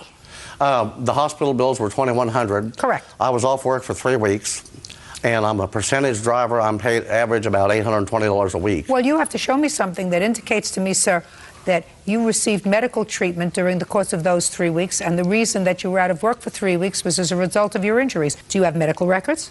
No, I don't. I didn't go see the doctor afterwards. Well, that's unfortunate, sir. If I were out of work for 3 weeks, I would go see a doctor. You want to say anything? Yes, I would, Your Honor. After leaving the hospital, Mr. Osborne walked to a nearby Pizza Hut to smoke a cigarette and drink a pop. Did you do that, Mr. Osborne? Yes, I did. With a collapsed lung? I did walk like I was jogging the 500, but I made it over there. I mean, is what you're telling me, with a collapsed lung, you went over, you had a drink and a cigarette? I tried to have the cigarette. I had to drive. All right. Mr. Lacey, you are responsible minimally for his medical bills. Do you understand this? Yes, ma'am. Otherwise was an accident, and I don't think there was anything irresponsible other than the fact that perhaps you were drinking a cup of coffee and you choked on it. Maybe you should just concentrate on your driving. So you are responsible for his medical bills, not $5,000 for his being out of work, for his being uncomfortable, for whatever else. I don't have any proof of that. Judgment for the plaintiff in the amount of $2,100. Thank you. That's all. This is case number 406 on the calendar in the matter of Hodges versus Smith. Parties have been sworn in. You may be seated. Young ladies, have a seat. Tell me your name. Micaiah Hodges. How old are you, Micaiah? I'm 10 years old. 10? What's your name? Shadeja Hopkins. Shamira Hopkins. How old are you? 11. And you? 9. Stand up with your mother. You too. Are you a friend of Makia's? No. Why not? Because she's always sticking her middle finger up at somebody. She's always getting smart and all her ass. I didn't understand that. I didn't understand what you said, so you have to say it slower. Okay. She's always putting her eyes at people. She's always trying to get smart. And Putting her eyes on people? Rolling her eyes. Rolling her eyes. Yes. She's rolling her eyes. Rolling. Oh. I'm trying to understand what your daughter is saying. She's not always going to have you as an interpreter. I understand, Your Honor. Good. How is she getting smart? she's always sticking her finger up at people. She's always saying cuss words and stuff at people. Really? So what do you do to her when she does that to you? Pulled her hair. Now, she didn't pull your hair, did she? Did she pull your hair before you pulled her hair? Make sure you tell the truth. No. Now, were you alone when you pulled her hair? No. Who were you with? My sister and my cousin. And where were you when you pulled her hair? At her house. What were you doing at her house? It was in front of her house with her friends, and she was supposed to be in the backyard, and she came in the front. What did you go to her house for?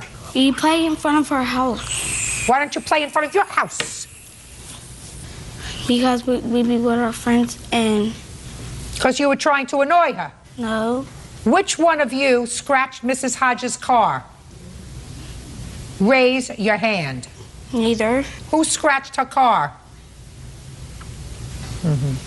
Well, that's what this case is about. This case is about your two daughters who have been harassing this little girl, right? Well, seems to me, based upon 3 minutes worth of questioning, that that's what's going on here, and I'm only getting a part of the story. Because rolling of the eyes does not equate to putting your hands on somebody else, right? Well, another child might feel a little differently about being harassed in the window and out the door and out the window when her mother's not paying attention to her rolling her eyes, sticking up her middle finger. That's right. Apple doesn't to another fall child. far from the tree. That's what we got. We got an apple that doesn't fall far from the tree. We've got a mother who doesn't say to her children, you don't put your hands on somebody else, even if they roll their eyes or if they say bad words to you, which I doubt happened. Which I doubt happened. But when you have a mother who condones it, then you have trouble. That's what happens. So it's up to you to take control of Smarty Pants and her sister over here and explain to them that you don't put your hands on another person unless they touch you first and you're trying to defend yourself. And if you can't teach that to your daughters, I guarantee you, you won't be visiting them at their college graduations. Guaranteed. Well, that's what Guaranteed. you say. That's what I know. Well, and I've been in the business a lot longer than you've been alive. Well, that's what you say. That's what I know. Not what I say, what I know. Who said that I haven't taught them that? Well, you just said to me, that's the way a child reacts if somebody rolls Well, their I said eyes. that's a child reaction, but I have talked to my children. They had no business putting their hands on a little girl. Fine, then that's all you had to say to me. After all, I am a mother of 6, and I do know how to raise children. Well, did you punish them for doing what they did? Yes, I did. Tell me how you punished them. You see, I would make them stay in, and they wouldn't be allowed to play at their girlfriend's house, who does live down there in the neighbor's block. Well, that sounds like you're making it up as you're going along. Oh, Mrs. well. Hodges, let's get on to the car. What happened with the car? It was in August. I heard laughing outside of my door, and it was a long time with these girls coming down to the house. They went into my yard to get my daughter. That day they were kicking my door and screaming, and they were like, your kids are ugly, I hope you drop your little ugly baby. At that time my baby was 3 weeks old.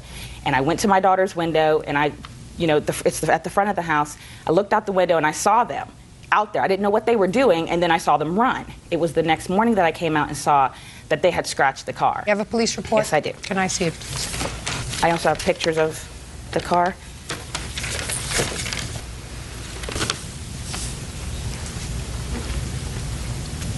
Do you have a follow-up report from the officer? Yeah, what he did was he spoke to... No. What I want to know is if there was a follow-up report indicating that the officer spoke to Mrs. Smith and her girls. The officer come to speak to you? Yes, he did. And your girls? He spoke to me. Did he speak to the girls? Yes, he did speak to one of the girls. Which one did he speak to? He spoke to Shardasia. Did you tell the police officer that you had scratched the car? No. Did you tell the police officer who scratched the car? No, ma'am. Did you tell the police officer you were there when somebody scratched the car? Yes. What did they scratch the car with? I think it was a rock. You think it was a rock? I want you to hold up your hand and tell me how big the rock was. About this big. What color was the rock? Black, white, brown? Brown. Rough edges, or was it smooth? Rough edges. Rough edges. Now, so we know that the rock was about this size, brown, and it had rough edges on it. Now, who was carrying it? My cousin. Your cousin who? Tashina. And who used it to scratch the car? This girl named Justice. Justice has a last name? I don't know her last name. Do you know her last name? No, I don't. Now, did you tell that to your mother? No. Is this the first time you're telling your mother that your cousin had the rock and Justice was the one who used the rock? Is this the first time you're telling your mother that? Your mother's looking like yes, that this is the first time she's hearing that from you. Yes. You think that I believe you? No. You're right. And you want to know something else? Your mother doesn't believe you either. Judge Judy continues in a moment. They're traveling in a pack, and they're doing the wrong thing, and they are being encouraged by pack behavior and your behavior. And if you don't take it seriously, I'm telling you, college no, detention facility yes. And later today. Did your mother always tell when the children were telling a lie or telling the truth? She's smart? Not all the time. I am. Real cases, real people.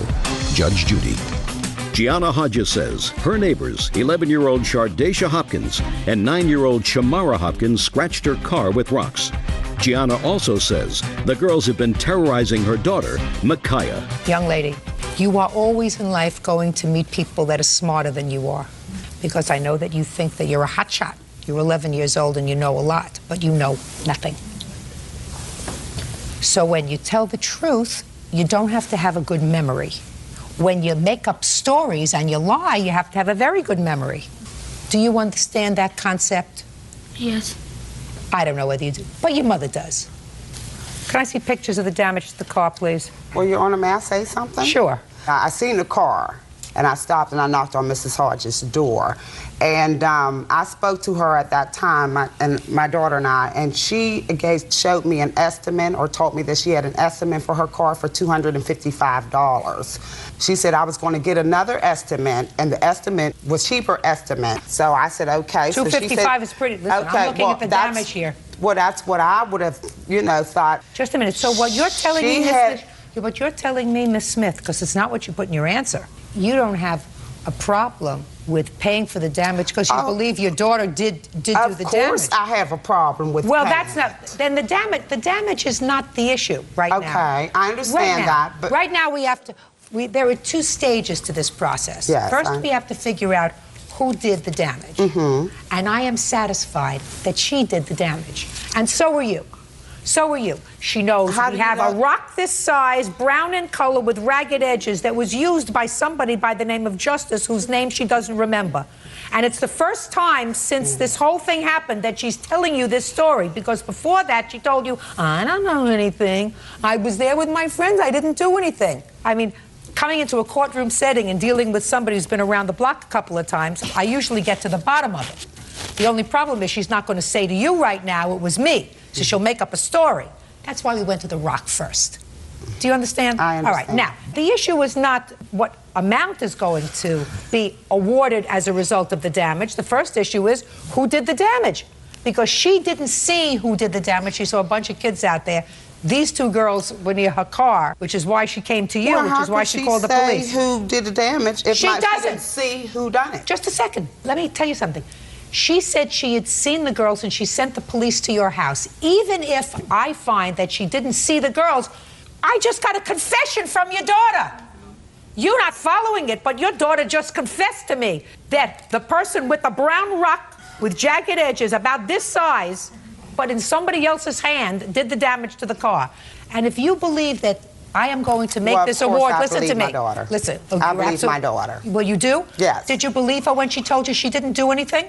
Well, she was with her friends. No. She was with her friends, and because the little girl don't have any friends, did you believe her when she said she has 10 or 15 friends? Oh, college you're never going to see. Can I see the estimate, please? Well, I won't. No, you won't.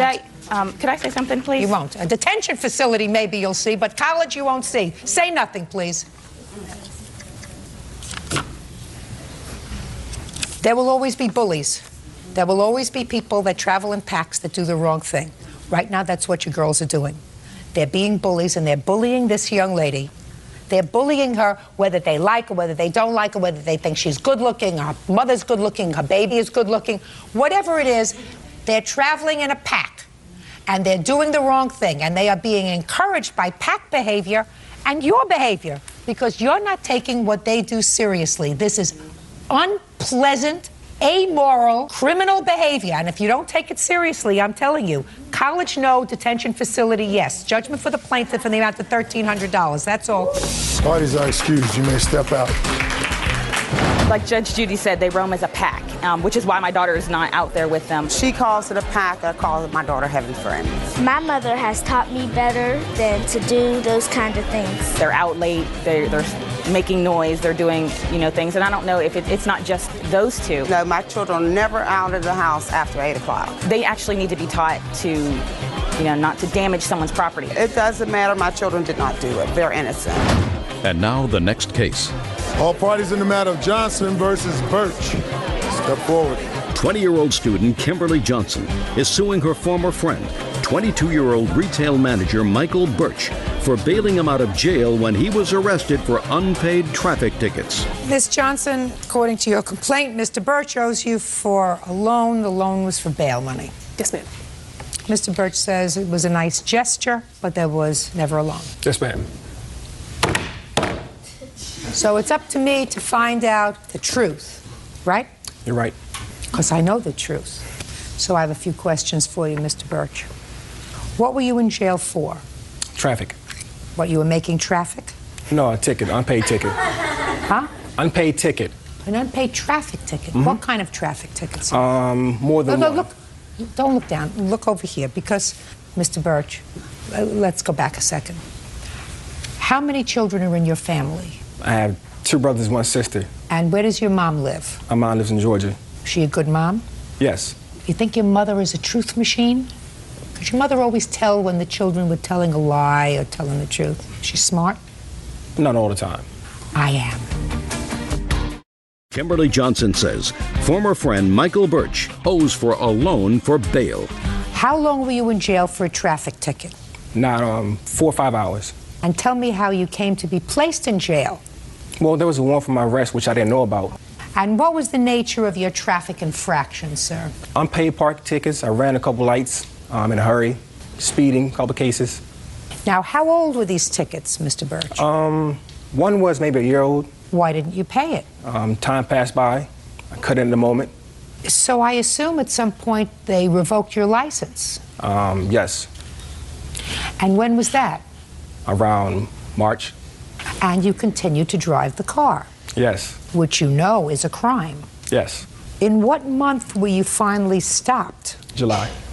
Now, how do you know Miss Johnson? Best friends for like 3 or 4 years. How did you meet her? I met her at the movies one night. Led to a very great relationship with her and I. Best friends for 4 years.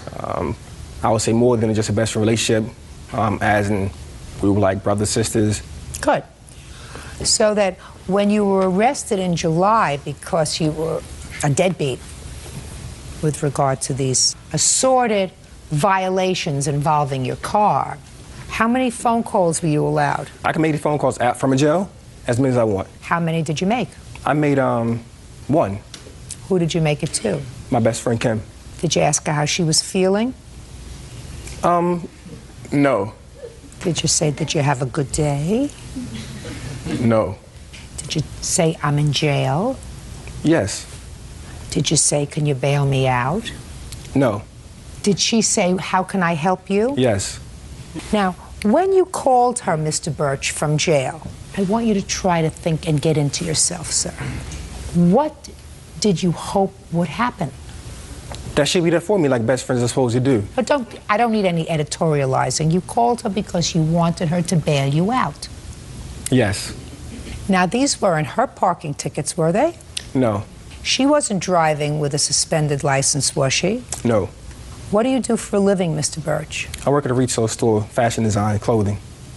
And before that, what were you doing? I worked for Singular Wireless. What did Miss Johnson do for a living? Miss Johnson currently in school. She also worked at a swimming facility. She was a swim teacher. So she was supporting herself while she was going to school and paying for school? Yes.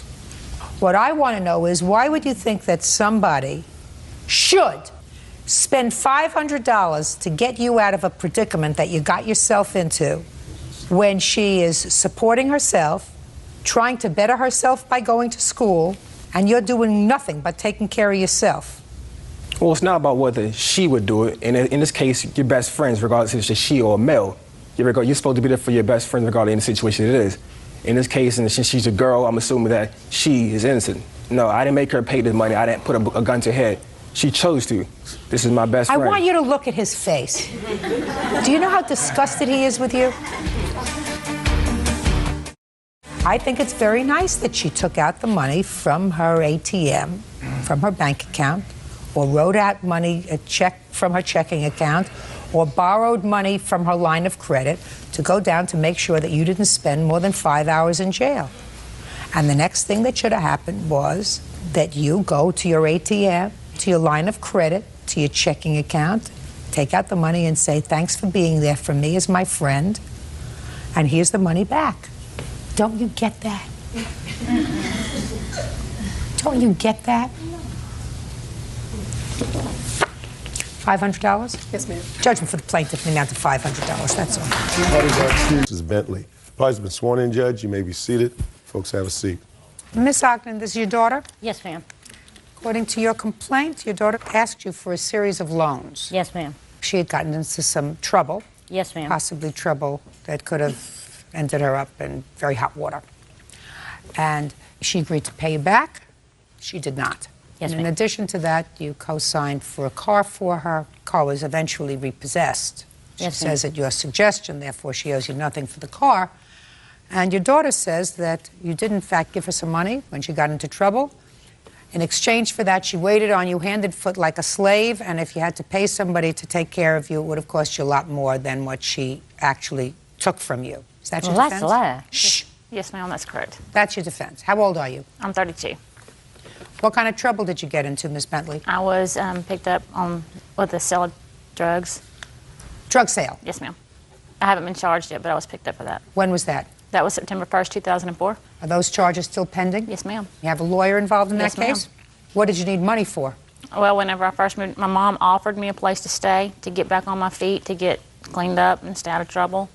And I took her up on it, and I had a couple hot checks. What do you mean hot checks? Well, I mean, I had written a couple of checks, and they weren't covered. I thought the money was in the bank, but it wasn't.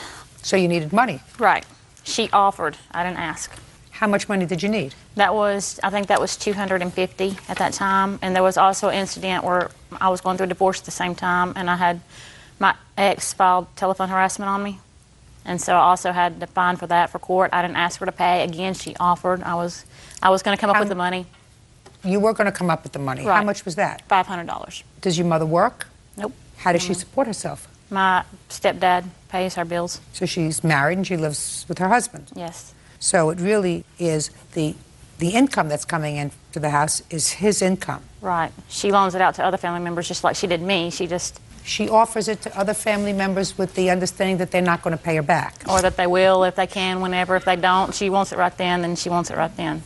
Who are you? Her witness, Robert Dillahunty. How is he related to you? He's my boyfriend. He was there whenever she offered to pay some of the bills for me and stuff. Was he also arrested on these drug charges? Yes, ma'am. You have the same lawyer or a different lawyer? Different lawyers. That's a good idea. You understand why you have a different lawyer, don't you? No. Because eventually one of you is going to put it on the other.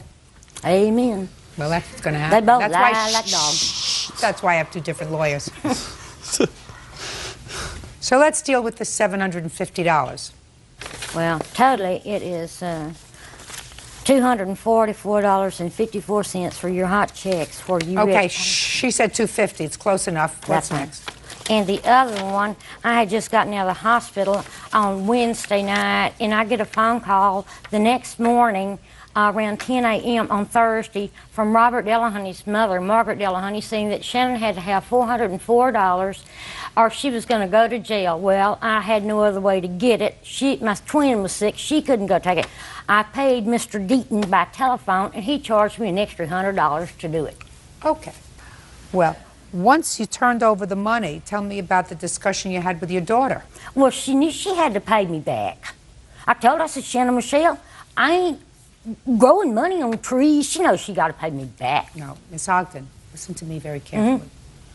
I want to know what you said to her and what she said to you when you finally saw her after you paid this money. She said, Mother, I'll get a job. As soon as I get my job, I'll pay you back.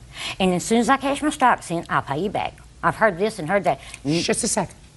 Did she ever get a job? No, but she got offered one. She wouldn't take it.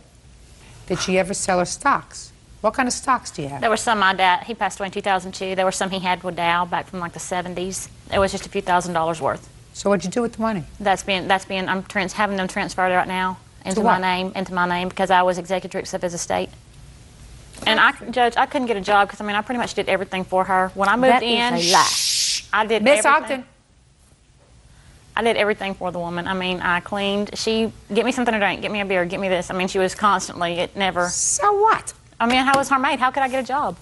Miss Bentley. I did the best I Miss could. I Bentley, did you're well. not there now. You're not taking care of your mother now. Why can't you get a job now? I can. I'm looking. I'm going to school full time and I'm looking for work. Look, listen to me. You have children? Yes, ma'am, too. Your children don't live with you. No, ma'am. They live with their father. They live with his parents. Or with his parent. Yes, ma'am. They don't live with you. Right. Or him. Right. Amen. Ditto to that. Judge Judy continues in a moment. Your problem is that you've had a windfall of money. According to your mother, $375,000. I have a house paid for. I have a car paid for. I have. Lufkin Police Department has it. And later today, I got mad and I went and I took a baseball bat to the back window. Who was in the car at the time? Her daughter was in the car. Her baby was in the car. And I did not know that at the time. No, I told them. Shh. real cases, real people. Judge Judy. Sherry Ogden says her daughter, Shannon Bentley, owes for loans she made while Shannon was trying to get clean. Shannon says because of drugs, she lost everything. This is not the time for a 32-year-old woman to be in school full-time, my dear. This is the time for a 32-year-old woman to be in school part-time and working. Because if you have children who are being taken care of by their paternal grandparents, in addition to paying your mother back for the money she laid out to keep you out of jail, you should be sending support for your children. How's that for an eye-opener? I agree. You're right. I mean, I've looked for a job. You're not looking hard enough, honey. Anybody can get a job.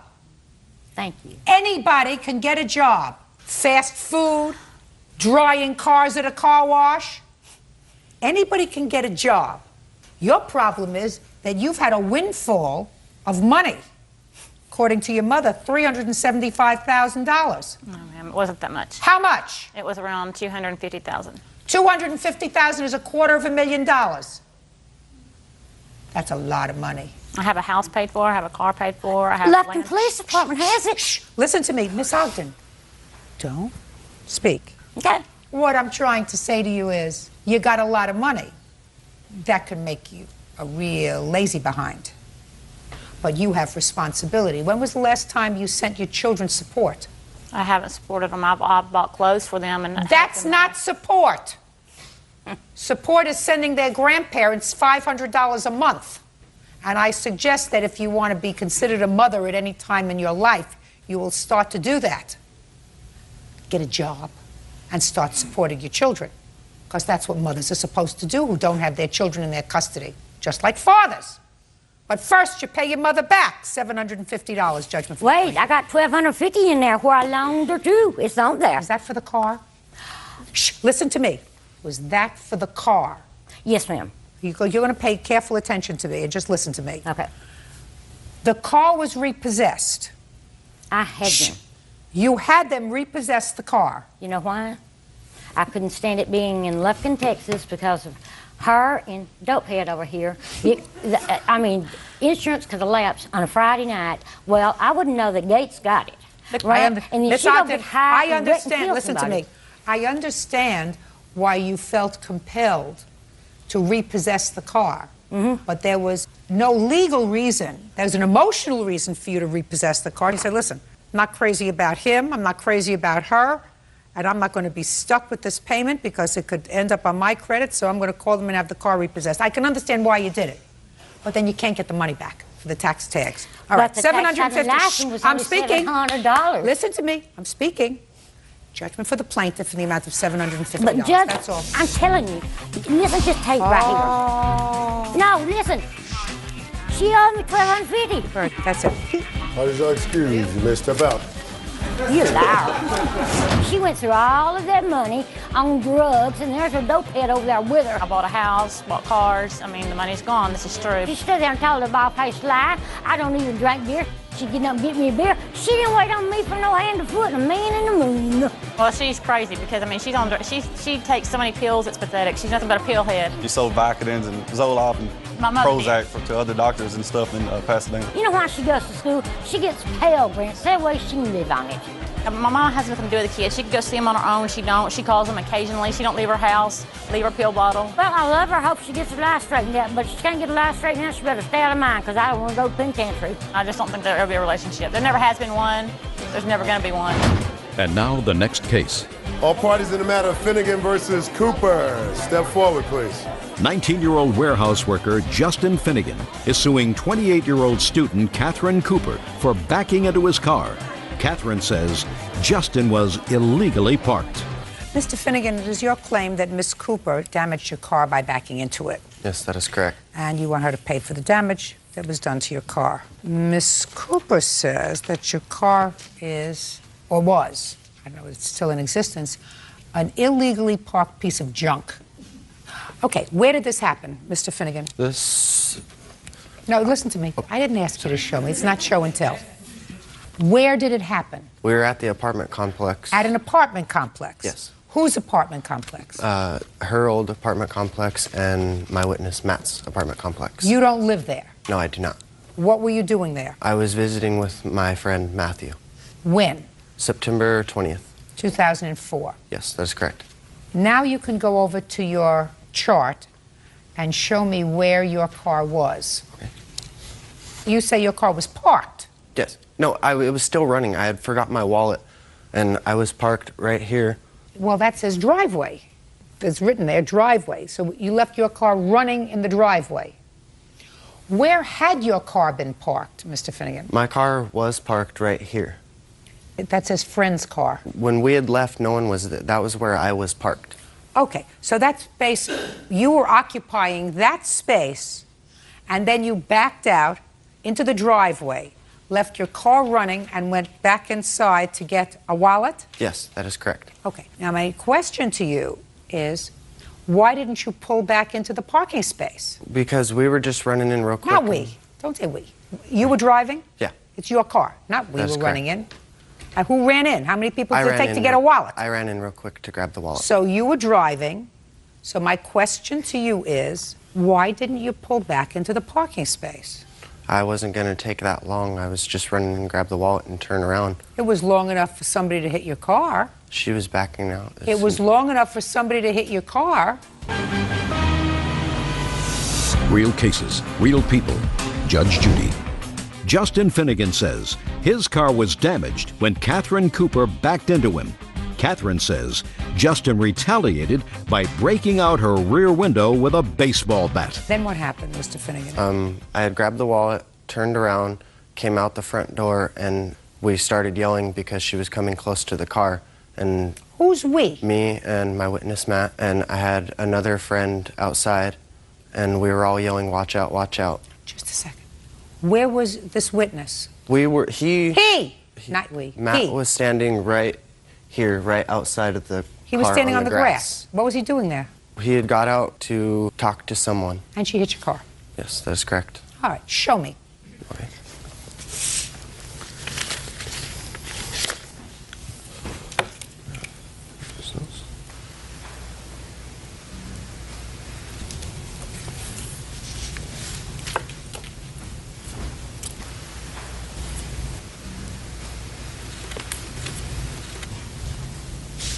What's this house? Picture of a house. That one is a picture of the pole. What does a pole have to do with this? I was just showing that she has broke that pole several times with her vehicle. I want to see a picture of your whole car, sir. The whole car? We don't have one of the full car. Why not? Because I just took a picture of What's only this plural? What's a we? Sorry. I want to see a picture of the whole car. She says that this is a gray car that you've painted with house paint. Looks like that to me on this little thing over here, because that has to go to your damages, sir. Is this car painted with house paint? No, it's primer. It was red. Primer. Who painted it with primer? It was primered when I had bought it. I was getting ready for paint. How long have you had it? I had it for a year. Did you ever have it painted? I haven't had it yet. It's sitting in the shop right now. Why? Because I was rebuilding the car. All right, Miss Cooper, I'll hear you. Okay. That's part of the 20th of September, 2004. You backed into his car. Yes, I did. And right after that happened, I got all his friends. There was more than that many people out, and they surrounded me, and they were yelling at me and calling me all kinds of horrible names. And I told them, fine, I'll just pay you. I was on my way to work. So I left after that. I needed to get out of there. There was a bunch of teenagers, and they were all partying. There's a lot of traffic in and out of the place all the time. And they all started harassing me, and the harassment never ended. Okay, so you backed into his car. Yeah. You didn't see it? I didn't see it. There was a car parked next to me. I was parked in my normal parking spot, and I see where you say your car was parked. Okay. Now, what happened then, Mr. Finnegan? She didn't pay you for it, is that right? Yes, she had asked me to bring her an estimate, and she would make payments for it. Fine. Did you bring her an estimate? Yes, I did. Was it a reasonable estimate? Yes. What was it for? It was $670.20. How much did you pay for the car? I paid $2,000 for the car. What year, make, and model car is it? It's a 1990 Honda Civic. Did you buy it in primer coat? Yes, I did. And you paid $2,000 for it? That is correct. Somebody saw you coming. So you gave her this estimate. Go ahead. What happened next? And I had waited. She had said she was waiting on a check, and I had said, okay. And I had came back to her, and she had said, I don't have the money. I just started a new job. And I had waited another week or so, and I had came back, and I followed up each week about the money, and every time it was a different story. Why don't you tell Officer Bird here what you did, sir? I had asked her about the money, and she said, well, I'm moving, and I don't have the money. And so, out of anger, I got mad, and I went and I took a baseball bat to the back window. Of what? Of her vehicle. Of her car? That's correct. Who was in the car at the time? Her daughter was in the car. Her baby was in the car? And I did not know that at the time. No, I told them. Shh, shh, shh, shh. Sorry. Got it? Oh, yeah. You got your anger out. And you were arrested. That's correct. And you pled guilty to vandalism.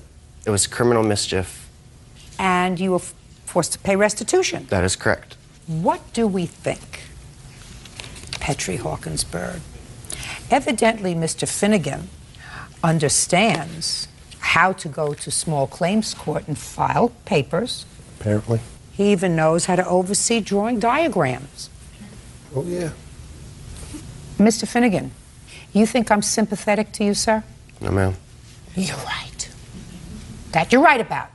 And why do you think I'm not sympathetic to you, Mr. Finnegan? Because of what I did was not right. Correct. In any way, shape, One or thing form. was an accident, at least partially caused by your own negligence for leaving your car running in a parking lot where there are children around. Child could have run into the car, driven, hurt themselves, hurt a lot of other people because you couldn't take the time. You must have been off to a very, very important corporate meeting so that you couldn't pull the car back into the parking space, turn off the ignition, and take the key when you went inside to get your wallet. So at least you were partially responsible for what happened to your own piece of junk. Yes, right? ma'am. And instead of acting like a grown-up and saying, well, she's not paying me, that's not the right thing to do, maybe it'll cost me $50 to have my car fixed. Instead, you take a baseball bat to her car with her baby in the car sitting in the back seat and smash the window. Yes, ma'am. You think that a court is going to be sympathetic to you? No, ma'am. You're right. Your case is dismissed. That's all. Parties are excused.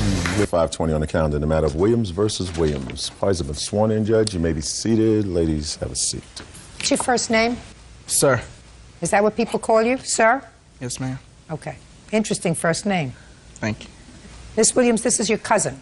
According to your complaint, you leased an apartment with him, with one other person? With him, yes, ma'am. Just with him? Yes, ma'am. And your agreement was as follows, that you were going to pay the rent and he was going to pay the utilities. Yes, ma'am. The utilities were in your name. He didn't pay the utilities. According to you, he owes you several $100s for the utility bills before he moved out. And in addition, because he didn't pay the utilities, he ruined your credit, so you want him to pay additional damages to you.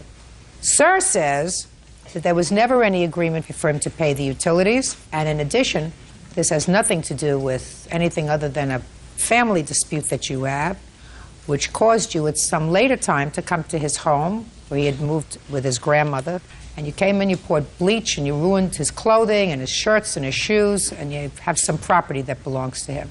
When did you sign this lease with your cousin? Ma'am, I have the lease agreement right here. He signed it on the 25th. Actually, he signed it on 6/20/04. Where had you lived before? With my grandmother. Were you working at the time you moved in with your cousin? Yes, ma'am. Who were you working for? ABS Janitorial Services. How much money were you making? $9 an hour. Working 40 hours a week? Yes, ma'am. Your cousin says that you had an agreement that you were supposed to take care of the utilities. No, ma'am. Why in the world would she sign a lease with you? You did sign a lease, didn't you? Yes. And you not have any responsibility to pay any of the bills at all? No, I moved in with her. She said she was going to help me get on my feet. She was about to get a house built, and I was going to move out and get my own apartment. But you signed the lease? Yes. That's for my apartment credit, so I can get my own apartment. I wouldn't have that much hassle. And when did you move out? I got put out. When? The end of August, beginning of September. When did you put him out? Ma'am, actually, I didn't put him out, but it was in October. My cousin, we had a birthday party for him on October 2nd. He stopped by with his nephew, picked up some things, and that's the last time I saw him. I haven't even spoken to him since all this happened, to be honest with you.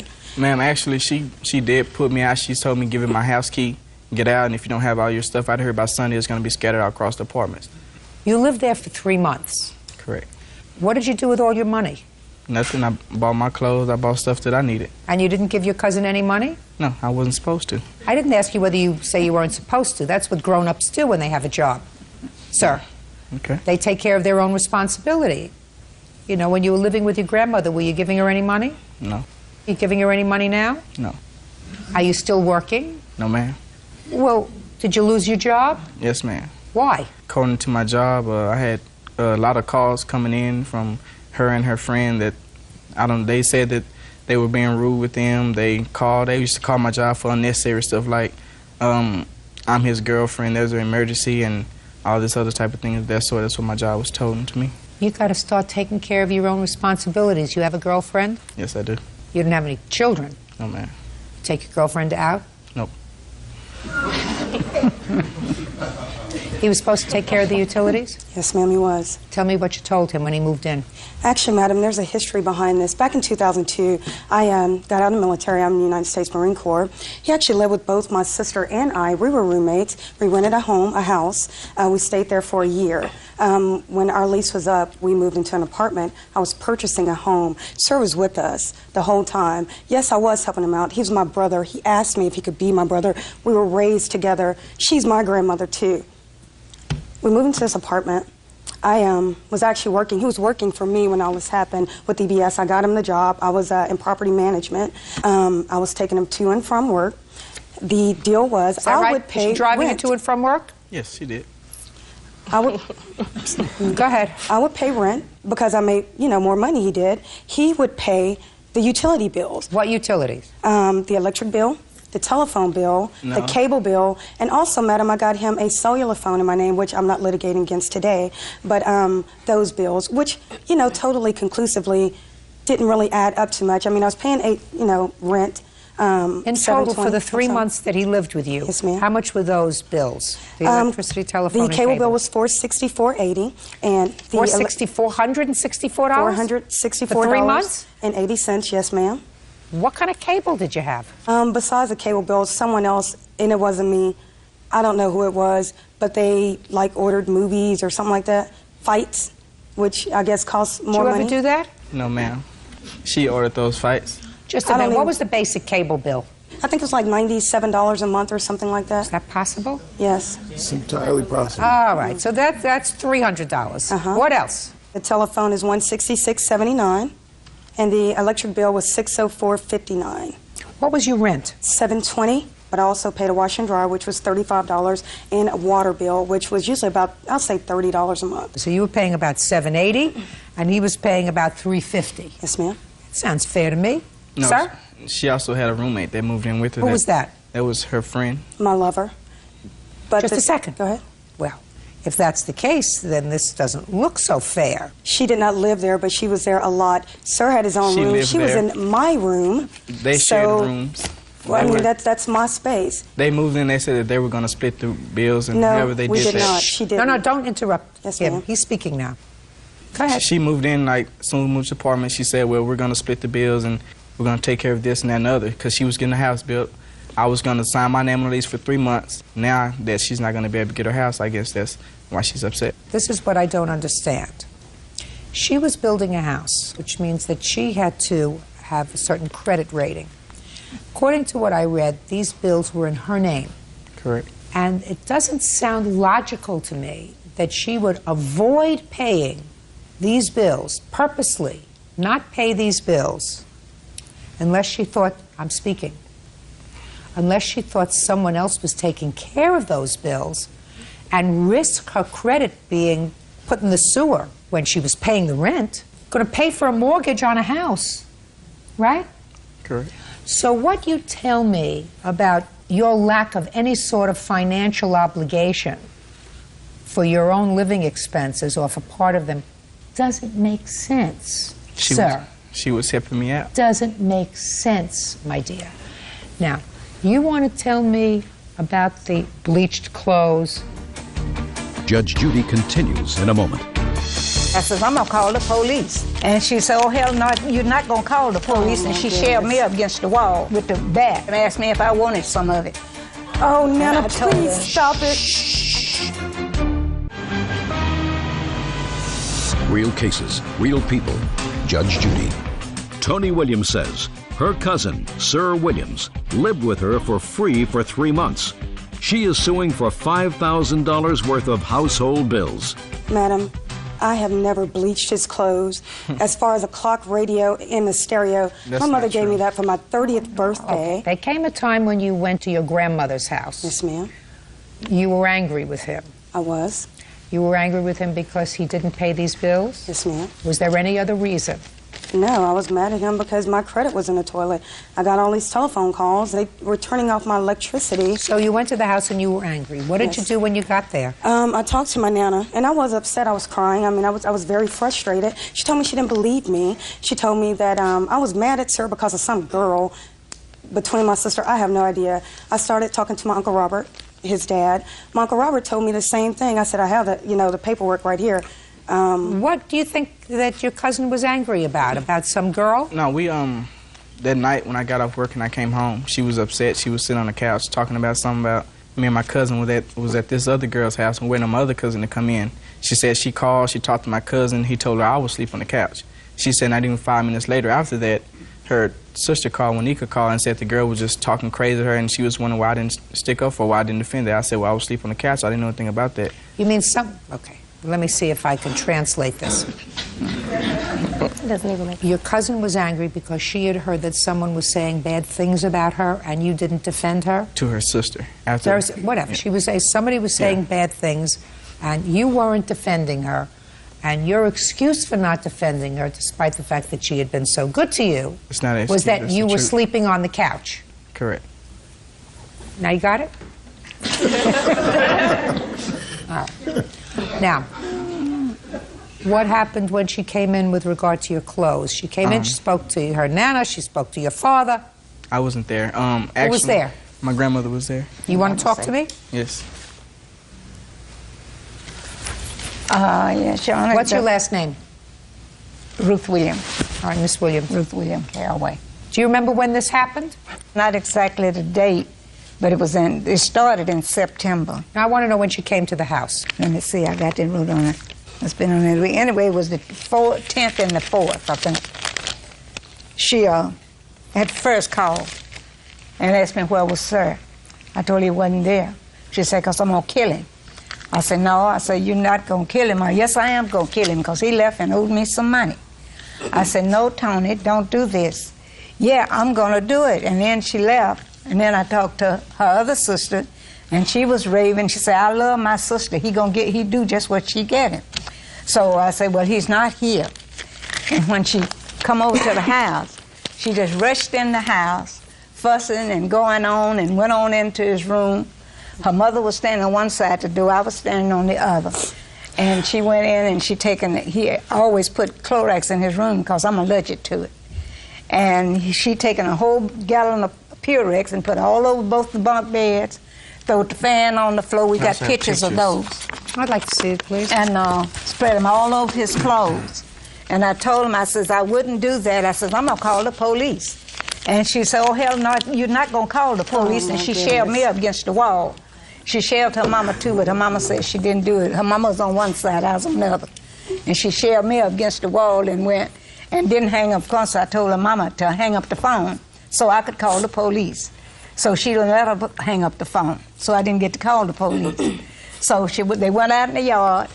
I called and told my brother-in-law to tell Sir, don't come home.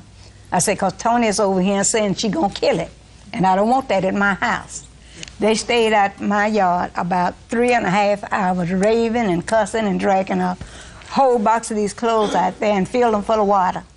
And that's where they left her, and she went and got a baseball bat. She come back to the house. That's when I said that she needed help.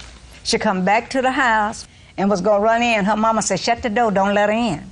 So I had to screen those clothes, and she just snatched the screen door, which I got a picture of that too, and pulled it loose and asked me if I wanted some of it. Oh, Nana, please stop it. I told her no, that she wasn't going to get in, to leave my house, and don't ever come back anymore, because I've never had a granddaughter to disrespect me as much. She said, well, I'm going to get him when he come home. So her mother, her sister, and I guess that was her other lady friend. Anyway, it was a friend of hers. They stayed in my house about 3.5 hours, sitting out on the porch with a baseball bat, waiting for him to come home. So when he come, I just showed him the room. She showed I have a bruise on this hip, and my shoulder I can still feel. Nana, please stop. I told her, my daughter, I thought it was all over till he got a summary that saying he was going to court. I don't know why I had the pictures taken, but I had them taken because I felt that I needed proof to show that something had happened. Real cases, real people. Judge Judy. Tony Williams says her cousin, Sir Williams, owes for 3 months' worth of rent and bills. If you're 20 years old and you're working and you have a job and you have a cousin who before all this happened was very good to you, right? Correct. According to you, if I'm to believe you, she was really very good to you for a long time because you lived with her more than 3 months, right? And I never paid rent. I'm not talking about paying rent. That doesn't make you a star, the fact that you lived with her for more than 3 months and didn't pay rent. That makes you a bottom sucker. No. Now, listen to me carefully, my dear. She says that you lived with her before. I never paid rent. I never was supposed to. I understand you didn't pay rent. She said you lived with her before, which means she was good to you. Correct. So why is she suing me then? After I'm finished with him, have a big boy discussion with him. Maybe he'll get it from you. Maybe he'll get it from you. You have to explain to me, sir, why someone who has had a history of being nothing but nice to you, let you live with her, supported you, got you a job, all of a sudden would turn on you like that. You have to explain that to me. It doesn't make sense. There's no explanation for that. I don't know why she did that. Are you still in the military? No, ma'am, I'm not. You didn't have a psychiatric discharge, did you? No, ma'am, I didn't. Not crazy. She bleached my clothes. No, ma'am, I did not. Just a second. Miss Williams. Miss Williams, listen, look at me. Yes, ma'am. Angry. You were, I believe, your grandmother. You went to the house, you and a friend, and you were absolutely beside yourself for whatever reason. So I believed you bleached his clothes. I did not, madam. Show them pictures. Yeah, you probably did.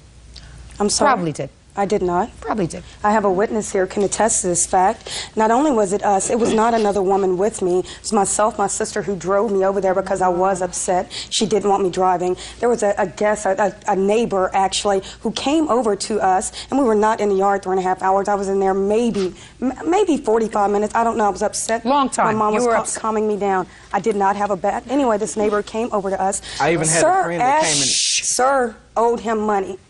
I'm guessing. That's what he told us. My sister can attest to this. I did not bleach his clothes.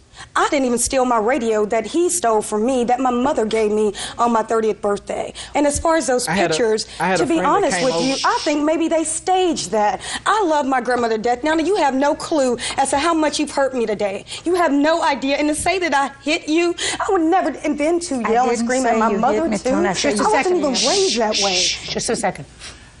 So you're not saying that she hit you? She shoved me. Shoved you? Yeah, up against the wall like that. Miss Williams, I believe that you are owed a certain amount of money. I believe that your cousin agreed to pay for the utilities. No, I did not. Don't interrupt me! Listen to me. I may be wrong. This may be one of the few times since 1947 that I have been wrong. I'm willing to live with it, because if you did not agree to pay some share of the living expenses, I'm prepared to be comfortable in the fact that you should have. So I find that there was an agreement, and if I'm wrong, I'm prepared to live with it. Do you understand, sir? Sir? Do you understand that, sir? I don't think I should have paid anything. You wouldn't. Listen to me. Don't speak to him. Don't speak to him. Because if that was the case, why would all the other times when I stayed with her, I wasn't obligated to pay any rent? Why all of a sudden now her bills get outrageous? Now she wants Because me to now, pay. sir, you are a big boy. And you signed the lease. And you owe her $1,070. Also, the lease says that I was an occupant. She was the leaseholder. And you've got a big fresh mouth, so I'm dismissing your counterclaim. That's all. Step out. Parties are excused. You may step out. Versus Lawson. Parties have been sworn in, Judge. You may be seated. Folks, have a seat, please. Miss Wages, it is your claim that Mr. Lawson, who used to be a friend of yours, assaulted you when you were out camping with him and with some of his friends. Mr. Lawson says that you absolutely were not assaulted. What happened is you got into sort of a scuffle and you fell and had a seizure. Is that right, sir? Yes. How do you know him? I met him through a friend of my cousin's. Were you dating him? No. But you decided to go camping with a group. Right. And where were you going camping? Carlsbad State Beach. You have to keep your voice up. I'm old. I'm sorry, it's the Carlsbad State Beach. How many people were going? Well, Justin and I, we went together. This is Justin? That's correct. Okay. It was approximately 2 families, maybe 5 people each family, maybe like 12, 13 people. Okay, now tell me about this episode that you had. We had a great day. We hung out at the beach with his friend Kenny and their family and his younger brother. He had started drinking over the day, which I didn't really see as a problem. You mean Justin? Correct. We eventually decided that the sleeping arrangements would be we would sleep in the bed of his truck with an air mattress because everything else was taken. The tents were taken, the RV was taken. So who was going to sleep in the truck on an air mattress? Justin and I. Okay. What happened was he started to get like fresh on me and trying to hook up. At the truck? Yeah, when we were in bed after everybody else had gone to bed too. I told him I don't want to hook up with you. I expressed so I wasn't initiating the same type of relations back. And it was an uncomfortable situation. I wasn't interested in doing it. It was cold. The air mist from the ocean was getting us wet. The air mattress was going flat. I mean, it was just a bunch of things. I wasn't interested. And not romantic. Yeah, it wasn't romantic. And there were a bunch of people like in tents like around next to the truck. So it wasn't. So even if you had been so inspired, it wasn't an ideal situation. Right. Well, men don't get that. Sometimes. They could have mist on their face. They could have soot on their face. It could be raining rodents. It doesn't make any difference. Yeah. Very often they don't need that kind of inspiration. So what happened next, Miss Wages? Well, after telling him no, he just became really annoyed with me, and he was calling me baby, he was calling me the B word, and all these other things. So I told him, I'm going to leave if this is how you're going to treat me. So I got out of the truck and went to the exit of the campsite of our lot and then went to the right. Unfortunately, that's a dead end. It's not an exit to leave the park. What time is this? maybe 9:45, 9:30. How did you plan on getting home? My mom lives less than a mile away on Okay, Coast great. Highway, so I was going Fine, to walk so you're going to there. walk home. Mm-hmm. Go ahead. So I started to walk down there, and he followed me down. He started in on me, started talking to me, you can't leave, you can't do this. So he started grabbing my arms, and he was really adamant about making his point to me. And he grabbed my biceps right here and then was shaking me, and he was screaming at me, literally screaming in my face. We heard a noise from about 200 feet off, like adjacent behind us. And we looked over, and I saw his friend Kenny and then Kenny's cousin. And I mean, it's unmistakable because Kenny's 6'7". So I mean, there are not too many people that are tall. So I was like, you know, that's Kenny. He can see you. You better stop. He's watching you. So he stops. He starts to calm down, and he's telling me, please don't be mad at me. Just please. He was like begging me, literally like crying, doing these motions. And so I was, okay, well, if you can settle down, then I'll go back there. So I go back, and he had even tried to hold my hand on the walk back. But I was just like, you know, no, I'm not going to hold your hand after you've just been doing that and shaking me and stuff. And he got mad about it and stayed behind. And so I went back to the campsite by myself. When I arrived there, I saw Kenny and his cousin sitting there. And Kenny's he looked really somber, and he's sitting there and he's asking me, are you okay? Is this Kenny? That's Kenny, yes. You remember that happening? I don't remember me saying if she was okay or anything. I just remember the incident. Good. All right, let's get to it. So you're back at the campsite now. Mm-hmm. So I'm sitting there with Kenny. He's asking me if I'm okay and whatnot. Justin comes up and he says, get over here. And I turned to him and I said, listen, I've already explained to you, if you're going to talk to me that way, I'm not going to talk to you. So he comes asked nicely, please, I just want to talk to you. Starts bothering me with that begging again.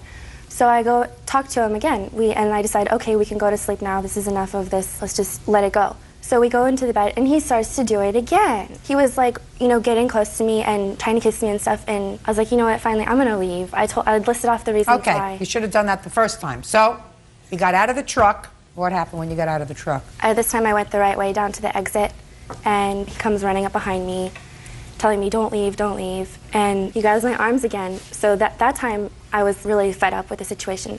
My hands were like this, and I pushed him, like, forward. I was like, get off of me. And I started walking away, and he really couldn't handle the fact that I was walking away. Well, you called him a name also.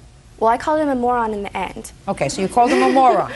And after you called him a moron, what happened? Well, what happened is he called me a firsthand, and then I said, I can't be I'm not sleeping with you, you're a moron. Okay. And then so he got mad at me calling him a moron, and he said, oh, I'll show you what a moron is. And he drew back, and then he socked me in the face, and after that, I don't remember anything on that point until I was in the ambulance. You have medical report? Certainly. Can I see them, please? Sure. Judge Judy continues in a moment. You could fall over here, you could fall over here, fall on the front of your face, but to fall and get this part of your face, that's quite a trick. You ought to be in Cirque du Soleil. And later today. Who is this, by the way? This is my girlfriend, Your Honor. Does she have anything to contribute to this case other than, looking nice? No, just she decided to... Justin Lawson punched her in the head after she rebuffed his sexual advances. Okay. Were you smoking marijuana that night? No, but I have done it in the past. What about him? Yes. Didn't have just a little? I wasn't with him while he was doing it. we smoked on the way up there. We smoked a doobie, a joint. And after that, sir, did you smoke any more? No. Okay, Justin. Well, at the time she was staying with me for a couple weeks, and we got invited to go up to Carlsbad State Beach with his family. I decided to ask her if she wanted to go along. She said yes, that'd be cool. On the way up there, everything was fine. We got up there and stopped at the campsite, had some dinner, and everything was going okay. Yes, I was cuddly with her. At the time, we were intimate. And you were intimate? Yes, at the time before. Just a second. For the first time? No, this is for 2 weeks prior that we hooked up, and that's when she was living with me. We went to the bar that night. Is that right? I had known him for a week, and I wasn't living with him. I was staying with my girlfriend who he knew. The question is, had you been intimate with him before the night of the 15th of July? A week prior, yes. You had been? Mm-hmm. Okay. So when you got into the bed of the truck, you anticipated that this was going to be a recurring theme? Not necessarily. Yes, I can say I have been drinking that night. I got in and just pretty much put my arm around her and cuddled like I would do any other time.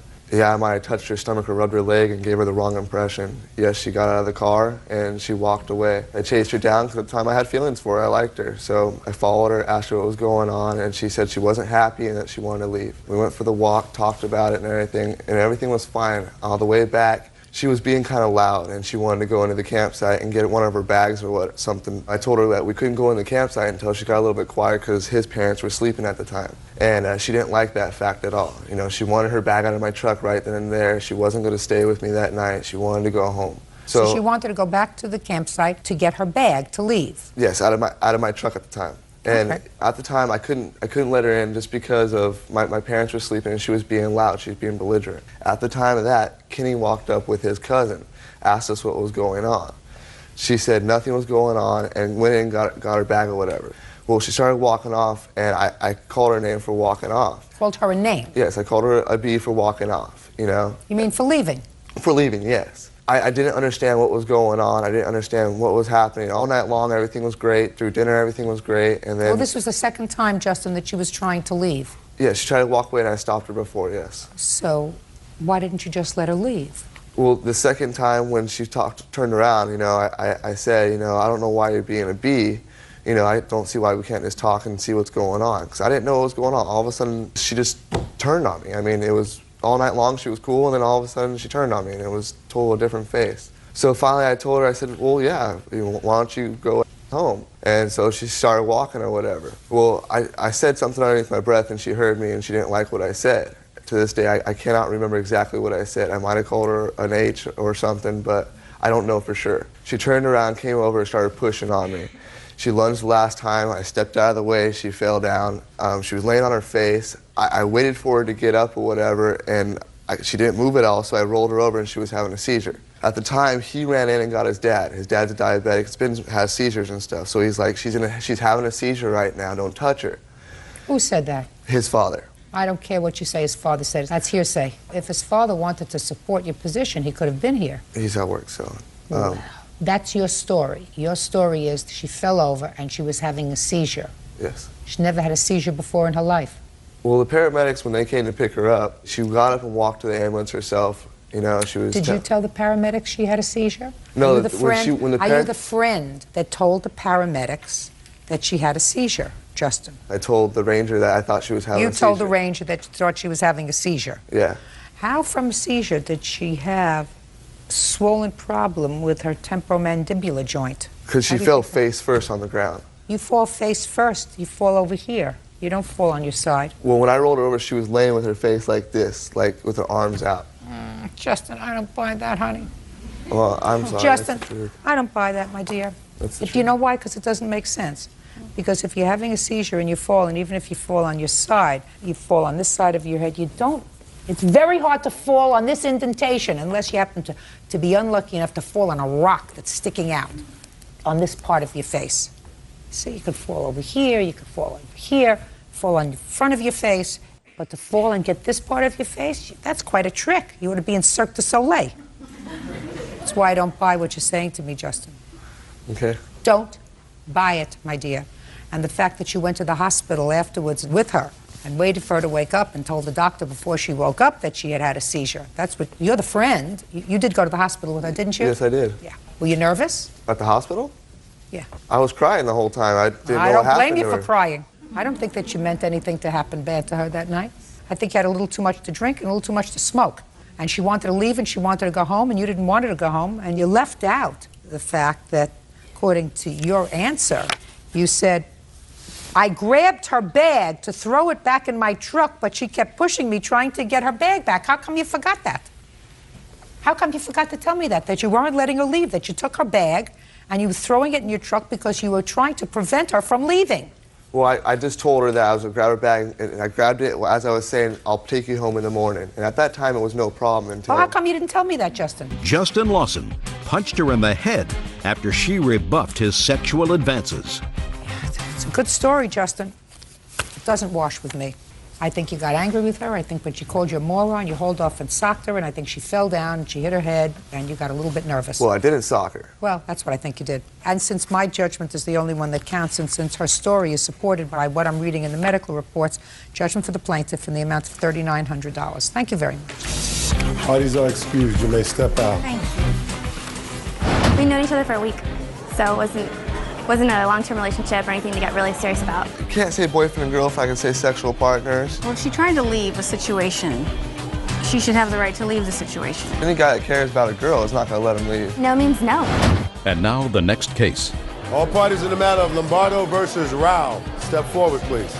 21-year-old waitress Elizabeth Lombardo is suing her ex-boyfriend, 22-year-old construction worker Bo Rao, for several loans she made throughout their relationship. Bo says Elizabeth is holding his belongings hostage. Miss Lombardo, this gentleman used to be your boyfriend, and you lived together for a period of time. According to you, when you separated, he owed you some money. Yes. Mr. Rao says he doesn't owe you any money. Relationships are a give-and-take thing. So get over it and move on with it, right? Yes, ma'am. When did you live together, Miss Lombardo? We lived together from May probably to August of 2004. We started in May 2003. Is that about right? That's about right. And did you move into an apartment together, or did you... No, we moved in with my family. That's wrong, Your Honor. Prior to that, we were living at my apartment with my brother, and she was staying over there. Then we moved. When was that, sir? That was April and May. We stayed in the apartment, then moved there. I still had a room in my house. It wasn't. I don't care whether you still had a room in your house. Were you living with Mr. Rao and his brother for April and May? Yes. And then the two of you moved into her family's house? Yes, ma'am. Where you had a room? Yes. Fine. So what does he owe you money for? Throughout the course of our relationship, the defendant didn't have a job, so I helped support him. Okay. From a dental bill, his car windshield was smashed. Dentist, car you payments, said dentist municipal twice. court payments. Your Honor, I had a job. So you gave him money? Yes. And? We had a verbal agreement when we were going out that he would pay it back. Well, tell me about the verbal agreement that he would pay it back. Just throughout the court, like he would pay me money when he had money, and like when he didn't have a job, I was always forking out money for him. How often? 5 times, 10 times, 20 times? There was always, it was constant. And he always said to you, you know, you have 20 bucks, I'll pay you back. You have 50 bucks, I'll pay you back. Yeah. Right? Go ahead. Then when we separated, we decided he was going to make payments of $40 a week, in which he never continued to do. I received one payment of $50. Just a minute. Well, how did you come up with the amount that he owed you? We kept it in mind at all times. It was Did you? No, Your Honor, when we were going out, we weren't keeping... When you moved out, did you agree to pay her a sum of money? Oh, no, Your Honor. You did not? No, Your Honor. When you separated, did you sit down and write up something? Yes. Let me see it.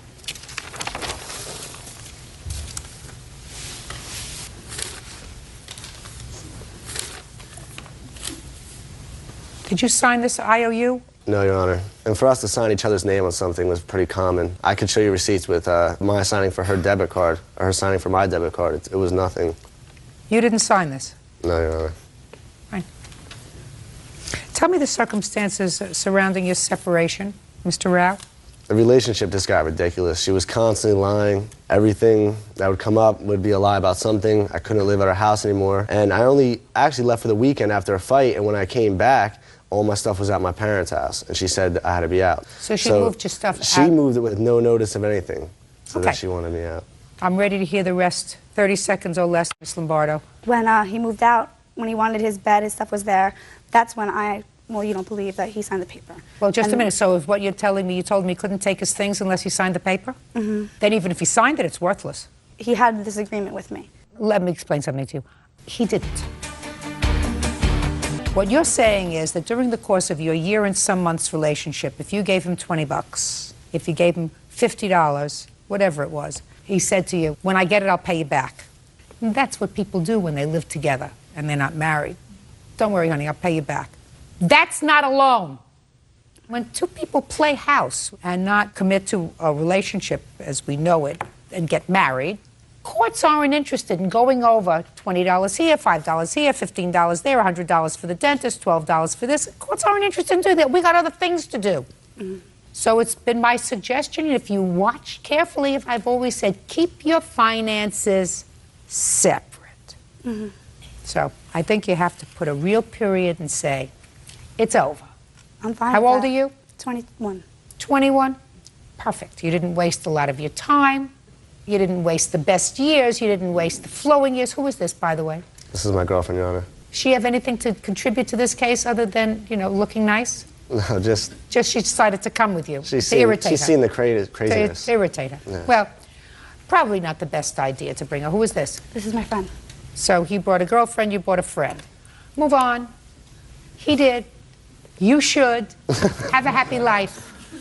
Case dismissed. That's all. Parties are excused. You may step out. In the matter of Bishop versus Schultz. Parties have been sworn in. You may be seated. Sir, have a seat, please. Mrs. Bishop, you and your family were renters in a 4-unit complex, according to what I read in your complaint. The other 3 apartments or condos were occupied by owners. Right.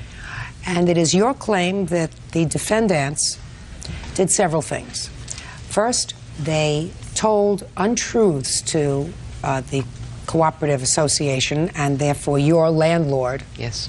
Causing you to be evicted. Yes. And next, you allege that the defendants, one or both of them, put needles in your laundry which got into your baby's pajamas, which caused injury to the baby. But shh. And you want to be compensated. Yes, ma'am. I assume that they did not put any needles in your laundry on purpose. If needles got into the laundry because Mrs. Schultz is a diabetic, yes, does use needles. No. Doesn't use needles. No. Okay, interesting. And in addition, that whatever statements they made to the landlord, your landlord, were true, and if you were evicted, it was because of your own conduct. That's their defense. I just want to check something. Well, I'm reading your answer, Mr. Schultz, and your answer says, my wife is diabetic, and when the plaintiff's husband brought the lancets to me... There's a difference between lancets and needles. Oh, okay, lancets. Okay, yes. So I used the wrong word. Lancets. Lancets. When plaintiff's husband brought lancets to me, he said he found them in the washer. My wife is diabetic, but they did not look like the lancets my wife used. So we're using a different term. Right, needles, right. Well, there lancets. is a difference between lancets and needles. Okay. When did you move in, Mrs. Bishop, with your family? August of '03. And how many members were there in your family? 3, myself, my husband, and my baby. How old is your baby? 1 year and 4 months. Did you have trouble with Mr. and Mrs. Schultz or any of the other neighbors when you moved in? Just the Schultz. No, the other neighbors were very kind and friendly, normal neighbors. What happened with Mr. and Mrs. Schultz? I think the first month or 2 was fine. We were friends. Well, actually, it was... I didn't ask you anything yet. Mr. Schultz was very kind and helpful, showing us where the things were, telling us how things ran around there, like he was the landlord. That was the first month or 2? First month or 2. I understood from the neighbor in number 2, Tammy. Don't tell me anything that a neighbor told you. I understood she needed a kidney. So I went up and offered her a kidney and asked her what blood type she was. She said she was blood type AB. And we talked about it. So, it's good. To my best recollection. Anyways. Go ahead. So, just things started happening where the laundry park problems. They parked in a, his truck is very big, it's a Bronco, and it's blocked our space. When we moved in, we asked him several times to please move it. We can't get our car in the garage. Here's a violation that was written on my car because his car was parked in my space, so I had to scoot my car over the line. So I was ticketed because they called on me after we asked them to move the car and complained to the landlord. Mr. Schultz, did you and the plaintiff and or her husband ever have a conversation with... Could you stand up and take your hand off your hip? I'm sorry? Did you and the plaintiff or her husband ever have a conversation with regard to your truck encroaching on their parking space? No, not... Never? No. Never? No. Your Honor? No. And actually... However, excuse me, Your Honor, however, though, I did quite a few times ask them if they could move their car over because I couldn't get into my car, and she is... Now, just 1 second. Okay. So there was a problem. There was a problem. Now, when there was a problem, it was because their car was parked too close to the line, yet their car was parked within their lines. But you have a very large car, and in order for you to get in and out of your spot, you wanted them to move their car further over. To the other line. I understand. Your wife is answering the question, sir. I mean, you know, I understand. She understands what I'm saying. You may want to give me a lot of baloney, but I'm not going to tolerate it. You asked them to move their car to the other side because you have a very large car and it was difficult for you to get in and out of your car. Is that a fair statement? That would be a fair statement. That's a fair statement. Okay. And what I assume happened is you parked it as close to the line as you possibly could. Is that what you're telling me? Not necessarily, but Not necessarily. Let me see the pictures. I'm 10 steps ahead of you, sir. There's a picture I'm of his 10 steps Bronco, ahead of you. And here's the rules and regulations. You know, fortunately, we all come to our jobs Mr. Schultz, with a life's experience. I'm grateful for that. Yeah, well, in this case, you may not be. Let's get to the rest of the complaints that were made, because that's what you're alleging. Let's get there, and let's get there fast. Okay. And then we'll get to the Lancets. Okay. Your Honor? What? May I ask my witness to come up and explain? Absolutely. Who are you? I'm her husband, Brett Bishop. Okay, do you have the complaints? No, we do not have the complaints. Well, then how am I supposed to adjudicate that part of We your were not claim? able to get them from our landlord in time. Well, then, yeah, I have to strike that part of your claim. Okay, then I have nothing in that regard. Good, fine. And let's get to the needles incident. I went out to get the baby's laundry out of the dryer. And When was this? January 29th. And found needles in the dryer, and I came back in the house and called my husband, and he told me that they might be hers because she's diabetic. Okay. Do you have any of them with you? Yes.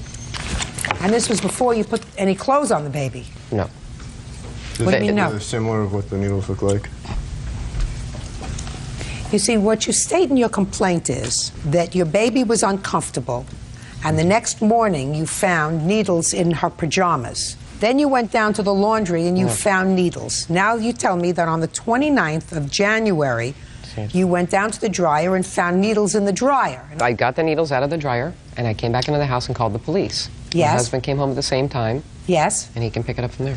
The police officer went and spoke with Mrs. Schultz. Listen to me. Were you there when the police officer spoke to Mrs. Schultz? I was not in his presence. He spoke to her on her balcony. We waited in the house. He came down and told us what she said. That's hearsay. I'll look at a police report if you have it. Yeah, we have a police report. In that police report, she admits that the needles were hers. Shh. Sorry. Now, according to the police report, I'm just telling you what the police report says. Okay. It says that you advised the police that the needles were left in your clothing by accident. I got it. What's next? We have photographs of the needle. And we did not know that where the needle came from, where the scratches came from originally. I don't know what scratches you're talking about, Matt. I have no clue as to what scratches you're talking about. We found a needle later in my baby's diaper. After we phoned the police, we discovered that the scratches that were on her that were not on their way. I have no idea what you're talking about, madam. I asked you, tell me about the incident involving the needles. Okay. And you told me on the 29th of January you found needles in the laundry. And now you're talking to me about scratches, and I have no clue as to what you're talking about. On the 28th night, I put my baby to bed. In the morning when she woke up, my husband... It was on the 9th. What are you telling me? On the 9th, we put our baby to bed. I usually put the baby to bed, and she had no scratches to her labia area. She was very fussy that night. We thought she was teething. The next morning when I got up to take her to the nanny, I noticed when I was changing her, she had a dirty diaper, so I wiped her up, and I noticed that there were scratches to her vagina area. We have pictures. What kind of diapers do you use? Pampers. Well, how could she have scratches to her vaginal area? That's where we're getting at, is the whole reason why we're here is the needles that this lady put in our laundry somehow got into our baby's diaper, scratched up her labia. We have pictures to document that. We have pictures of the needles, and our emergency room doctor We dug through the diaper pail. saw those. We have a diaper pail we keep the diapers in, and after discussing with the officer and finding out the needles 2 weeks later that she has got scratched from, we assumed we better look through the old diapers that we keep in the pail, which we have pictures of the diaper pail and the needle in the dirty diaper. So that's how we didn't know where the scratches came from. But you don't put diapers in the wash. Shh. Where's she? So we put 2 and 2 together and took her to the emergency room, and they wrote the report that needles stick to the labia. And they did the HIV test on her, hepatitis testing. And So what you're telling me is, I mean, I don't know what these pictures show, madam. You're showing me a picture of a dirty diaper with a blue needle in it. Is that what you're showing me you found? Yes. I don't believe you. I don't believe that 2 weeks later you kept dirty diapers in a pail. The baby goes to the nanny Monday through Friday. Let me explain because I'm something to you, disabled. madam. I do not believe that you kept dirty diapers in a pail from January 9th to January 30th. I don't believe it. It doesn't make sense. And if it doesn't make sense, it ain't true. Judge Judy continues in a moment. And later today, I assume that you have a busy life. I want to know why you're suing him over swimsuit and shoes. I'm just curious. Yet you took time out to file. Michelle and Perry Schultz put needles into a laundry dryer, causing injury to her baby. Renee also claims the Schultzes lied to the landlord and got her evicted. I believe that you probably found a couple of her needles in the dryer. That's a possibility. And maybe you figured you could parlay that into something else, but I do not believe, and I'm not crazy about their attitude, especially his. I'm not sure about hers yet, but especially his. But if you think you're going to parlay that into a monetary award, you are wrong, because I do not believe this evidence, which is a 2-week-old diaper that you kept in a pail in her room and happened to open it up and found within the diaper that your husband said he changed on the 9th of January, a blue needle that he overlooked. I don't buy it. It was My problem is that 3 weeks later, or 2.5 weeks later, when you found this, you took your child to the emergency room? Mm-hmm. What date did you take the child to the emergency room? The 29th. 29th.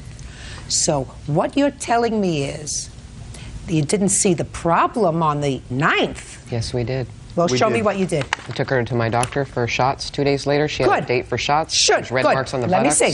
Let me see. 2 days later, let me see what the report says. Well, infant. Red marks on Red mark on buttock. That's not what your husband just told me. Your husband told me that she had needle punctures on her labia. Listen, what do you think? I was born yesterday. Your case is dismissed. They may have not been good neighbors, and they may have done a lot of things that were nasty to you, but you're not going to parlay that. My only problem is you did take the child 2.5 weeks later to an emergency room where somebody found a needle prick on the child. My question is, how did it get there 2.5 weeks later when it wasn't on the doctor's report 2 days after what you allege is the incident? Because that causes me a great deal of concern. Not from them, but from you. Your case is dismissed. Your Honor, Step out. thank you, Honor. Out. Thank you. I didn't put the lancets in the washer or the dryer. They just started turning psycho and messing with our cars, cutting our vehicles up. All kinds of stuff. We've lived there 8 years, never had a problem with anybody until they moved in. I think because they're just really jealous. Their kid's autistic, unfortunately. So does that mean I'm jealous of every normal child in this world? I don't think so. He used to tell us all the time, oh, you're so lucky to have a healthy baby. She's so beautiful. She's so this, she's so that. And I think there was a fine line between jealousy and hatred. That's just a farce. I mean, they're just reaching, you know. Desperate people will do desperate things, you know, and they're desperate. And now the next case. All parties in the matter of McCullough versus Nelson's Nautilus. Step forward, please. Student Renee McCullough is suing the owners of her gym, Preston Nelson and John Ashey, for breaking into her locker and selling her belongings. The men say Renee's locker dues were 6 months delinquent. Miss McCullough, you belonged to the defendant's gym, according to your complaint, for about 9 years. That's correct. And then there came a time recently that you stopped going, about a year ago. And it is your claim that they clipped the lock off your locker after several months and got rid of your stuff. You want them to pay you $600 for what you claim was in the locker. When did you first rent your locker? The first time I rented it was for a year. It was in November of 2001. And how much was the rental on the locker for that year? I paid $100. He gave me a break. I paid a year in advance. Is that right? That sounds correct. Okay, $100 for the year. That was in 2001. Yes, ma'am. Did you pay in 2002? Is not an answer. No. Why not? Because it was my understanding when I paid for my year in advance that it would be included in my automatic payment out of my bank, and in the event that it wasn't, that Preston would let me know. Did you have that conversation with her? I would say yes, I did. We could not find any paperwork to show that, and so I don't know where it all fell short, but I have no paperwork that would show that. Typically, it was a prepaid year only. Okay. When did you stop going to the gym at all? At approximately middle of 2002. And when did you go back? The end of July of 2003. And when you went back in July of 2003, you found your locker opened? Exactly. Okay, well, you know, that's well over a year ago. What have you done the last year? After I found out my lock had been cut off, I spoke to Mr. Ashby, and he said he had to speak to his wife to find out where my belongings were. He thought that they still had them on the premises. At that time, I found out that no, they were no longer there. I left a note with Mr. Ashby concerning, I had quite a bit of belongings in that locker, and that if they would pay me for my swimsuit and my shoes, I would go away. Do you work? I assume you do. I did previous to this, yes. What are you doing now? I'm going back to school. How do you support yourself? Through my husband. Oh, okay. So your family supports itself? Yes, ma'am. And you're going back to school. What I want to know is, I assume that you have a busy life. I want to know why you're suing him over swimsuit and shoes. I'm just curious. Yet you took time out to file a lawsuit about your swimsuit and shoes.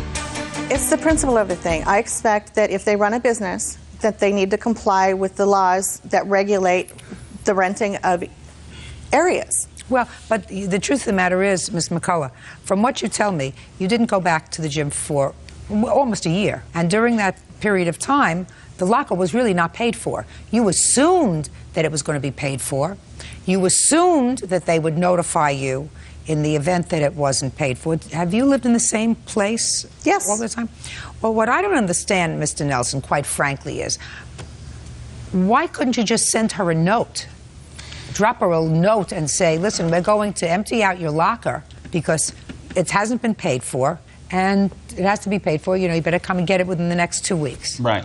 That really, a lot of the specifics, when Johnny came on board, the records were not well kept. We didn't have an automatic payment system in place for lockers. That was something that was discussed, but primarily it's a membership, tanning, health club. Okay. So what Ms. McCullough was asking for initially was $160. Is that right? That's what I have, yes. Right. That's what she said here. Originally, I told him, you've just paid me $160 for my swimsuit and sneakers. That would be fine. And she's here just for the principle of it, right? Correct. Judgment for the plaintiff in the amount of $160. That's all. Thank you. Isaiah 76 on the calendar in the matter of Lewis versus Christensen. Parties have been sworn in, Judge. You may be seated. Folks, have a seat, please. Mr. Lewis, who is this young lady? This is my fiance. And Miss Christensen, who is this gentleman? This is my husband, Jamie. Are these people here for moral support? Is that what this is all about? Character. Character. I acknowledge the fact that the two of you have a character. You also have a child together. Yes. You have any other children? No, I don't. You have any other children? I have 2 other children. How old are they? A 4-year-old and a 16-month-old. And how old is the child that you share? She's 7. Did you live together before she was born? Yes. For how long? Before she's born, year and a half. Did you live together after she was born? Yes. For how long? Almost 2 years. Any reason why you never married? Just didn't work out. Different goals in life. Different goals. But the one goal that you had in common was having a child together. Perfect. This is what the case is about. After you separated, ultimately, the courts got involved and set up a child support order as well as an order that directed that each of you would change claiming the child as a deduction on your income tax returns. This past year was your year, Mr. Lewis, to claim the child as a deduction. The caveat was that you had to be current with your child support. When you went to claim the child on your tax returns, you were advised by, I assume, your tax preparer that Mrs. Christensen had already claimed her as a deduction, despite the fact that the court order allowed you to do it. So you want what would have been your refund for the child. That's right. Ms. Christensen says that you were not current in your child support payments, and therefore it didn't trigger your claiming the child as a deduction. She is counterclaiming for some nonsense, which says that because your check is garnished for your child support, a certain amount is deducted for administrative costs for the deduction of your child support, and she thinks that you should pay her that amount. That's what your counterclaim is. It's really nonsense. That's something that the state imposes, not the plaintiff. Okay? Let me see the last order of support and the first order of support. That's the only order that was made. Yeah. One order. One.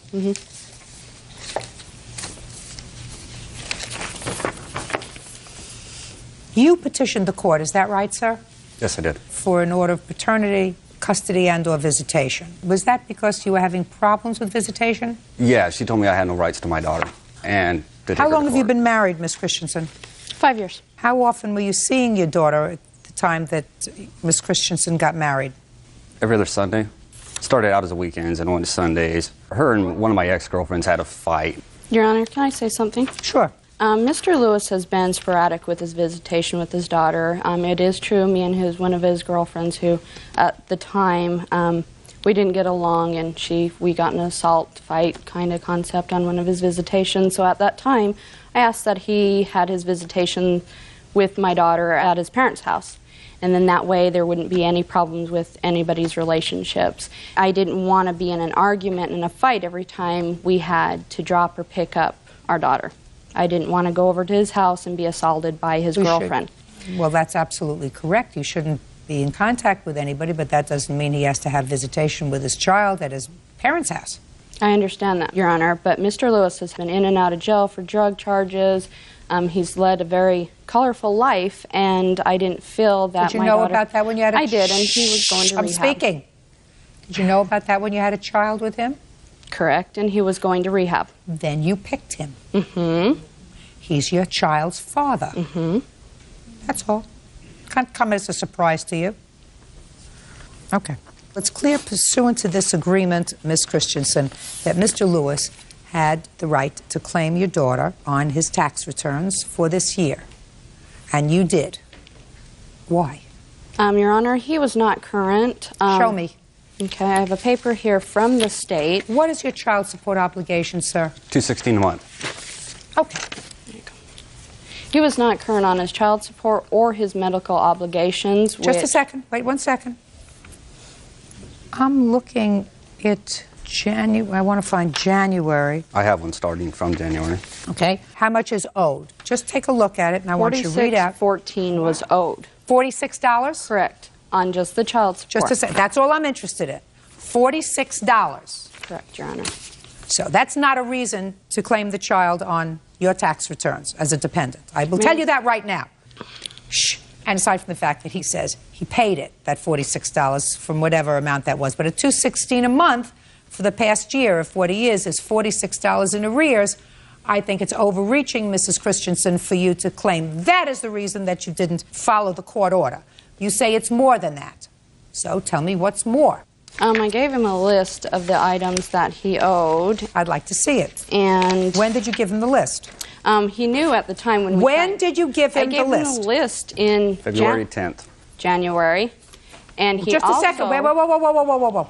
Why did you wait until after the first of the year to give him a list that said that he owed Tanner Clinic $25 copay, Visual $45 copay, and health insurance for 2004 $350 yearly? Why? Because Mr. Lewis never contacted me to ask me. I want to tell you something. Anything. You're slick. You're slick, but nasty. You're a slick lady, but a nasty lady. Control. And if you said to me that in November I sent him a list and I said to him, this is what you owe to keep yourself current with regard to the court order, then I might have sympathy for you. It is disingenuous of you to send him this in January. You got it? I understand. Good. Now, how much of a benefit did you obtain by claiming the child this year on your tax returns? I'm not even sure the full amount, Your Honor. Do you know? I know what I lost, not what she would have made. Well, what did you lose? $2,900. Show me. I have the copy when it was first done, and then when it was done a couple days later after they told me she'd already been claimed. May I say something, Your Honor? Sure. I didn't feel it was my job to go out and babysit him and tell him, you need to be paying me this. That's why I originally went and got involved with the state, to garnish his wages. Listen to me, madam. You didn't file the petition. He did. He asked the court to set a support order. He asked the court to set a visitation order. That's the caption of the petition. Put your hand down. It doesn't mean you have to babysit him. It just means that you have to be a reasonable person.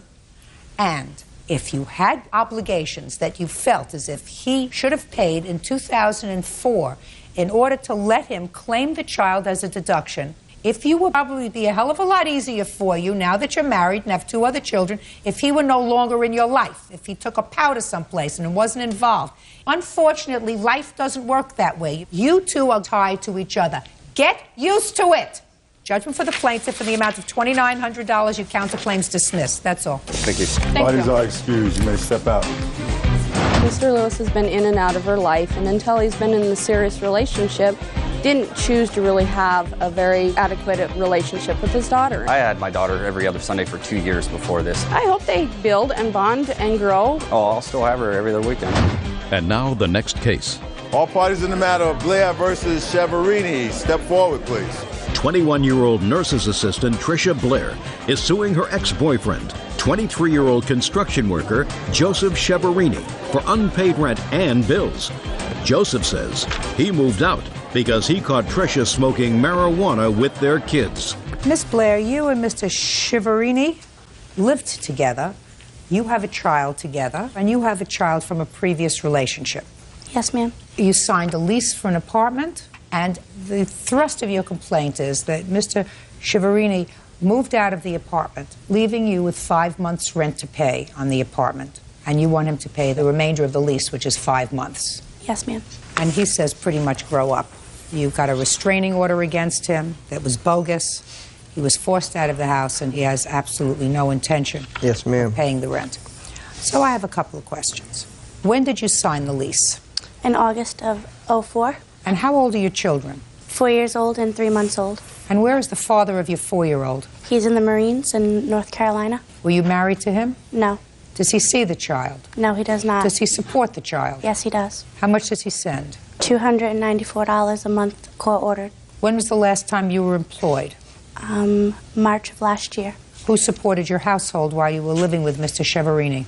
I collected disability. What was the nature of your disability? I have to have surgery on my stomach. I was born with intestinal problems, and I've had to have several surgeries to fix it. You mean your disability didn't prevent you from having 2 children, but it prevents you from working? Yes, I can't lift over 5 to 7 pounds. I'm not allowed to lift my arms above my head. I have problems holding down You can't lift food. more than 5 to 7 pounds. Who lifts your babies? Well, my son, he walks, but Well, your son didn't walk when he was 3 months old or 6 months old and 9 I months had old. had surgery prior to that, and I hadn't had any problems until just before I had my daughter. My stomach surgery came undone just because it's been 8 years since I had my last surgery, just from normal wear and tear on my body. How much does your daughter weigh now? Right now, she weighs 13 pounds. Who supported your household for the last year? Me and him, we split things evenly. I gave my child support plus my disability. You weren't collecting disability all during that time. I have been. I have been collecting since we lived in our apartment disability. The last check I received was in October. We moved in August. But that was before your daughter was born. Yes. You told me that you weren't sick before your daughter was born. No, I was Didn't you just ill tell me my whole that everything was okay until you didn't have a little more wear and tear I'm sorry, after your Your daughter Honor, was what I born? meant to say was that I was having problems during my pregnancy.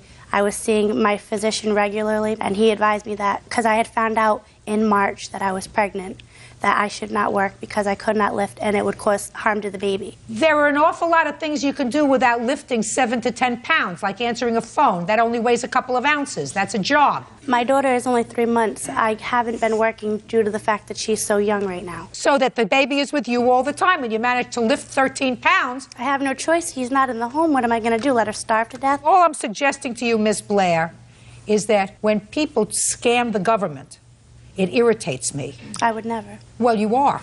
Because if you're lifting a 13-pound baby, you can lift something 7 pounds and get a job. And if you're taking care of a child that weighs more than 7 pounds, then whatever you said to Social Security disability, which is I cannot lift anything above 7 pounds, is not true because you do every day.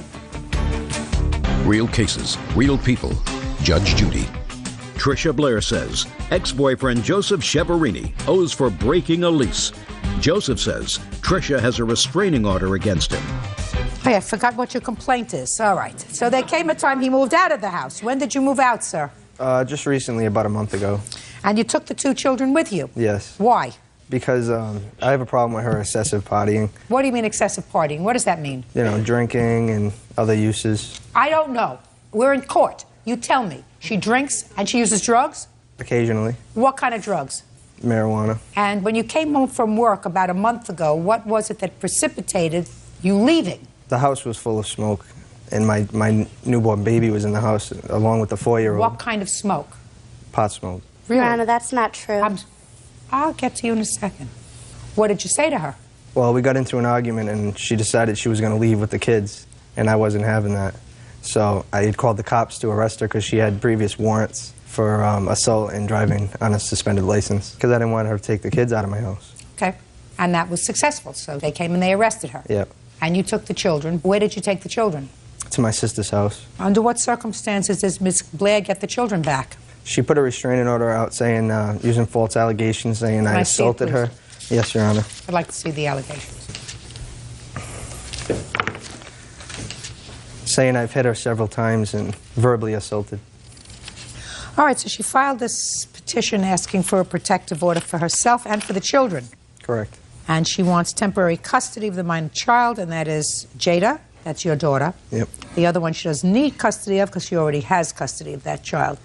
And when the police came to your house, what happened? They gave me the papers and they said that I had to release the baby. And did you? Yes, with no problems. And that was when, sir? I don't know. February 23rd, Your Honor. Okay, and in the petition you asked him to stay away from you. Is that right? So how could you ask him for rent? The claim has been dismissed since March 11th. Just a second. So you dismissed the claim on March 11th? Yes. When I indicating that you were in fear for your life and safety and in fear for your children, you needed a protective order. And I'm asking you, between February 23rd and March 11th, what happened to alleviate your fear?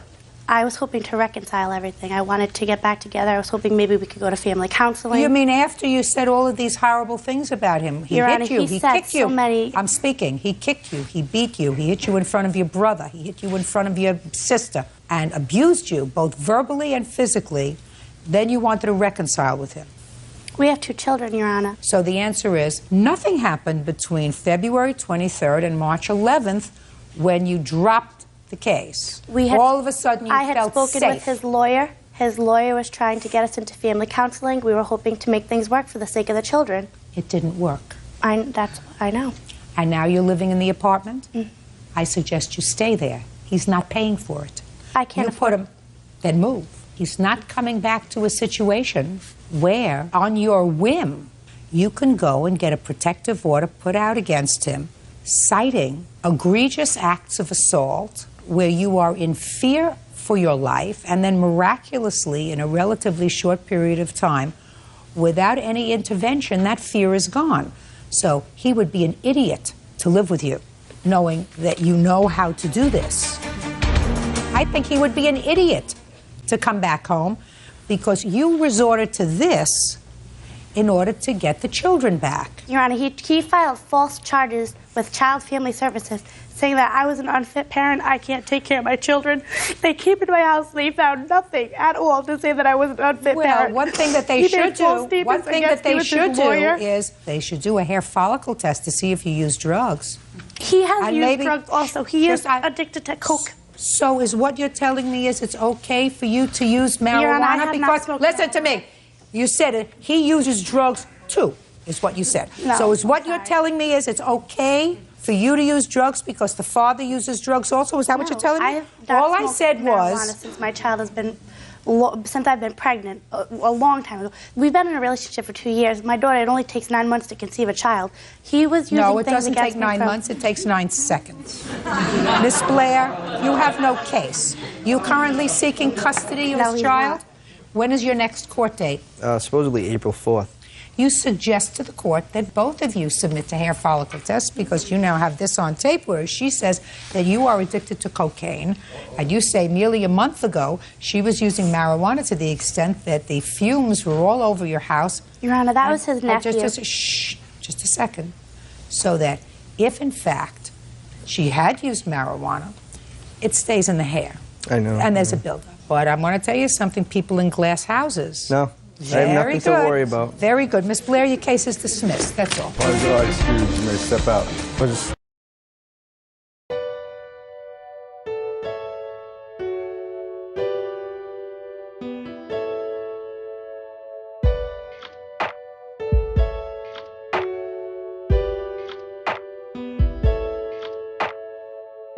इश्क में तो है सा मेरा हाल मेरे हमदम है दिल में सवाल मेरे हमदम क्यों तू बेमिसाल मेरे हमदम है मुझे इकरार मेरे हमदम नजरों में तो है रहती जुबां मेरे हमदम है एक जज्बा मेरे हमदम क्यों तेरे बिना सांसें है कम है तू ही मेरा साकी हमदम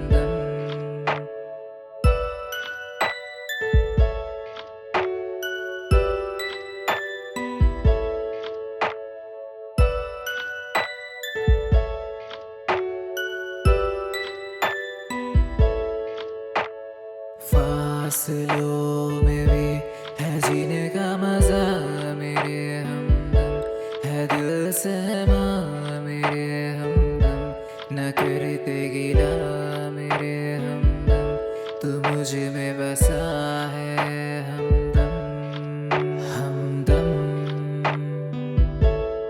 ओ हमदम हमदम मेरे हमदम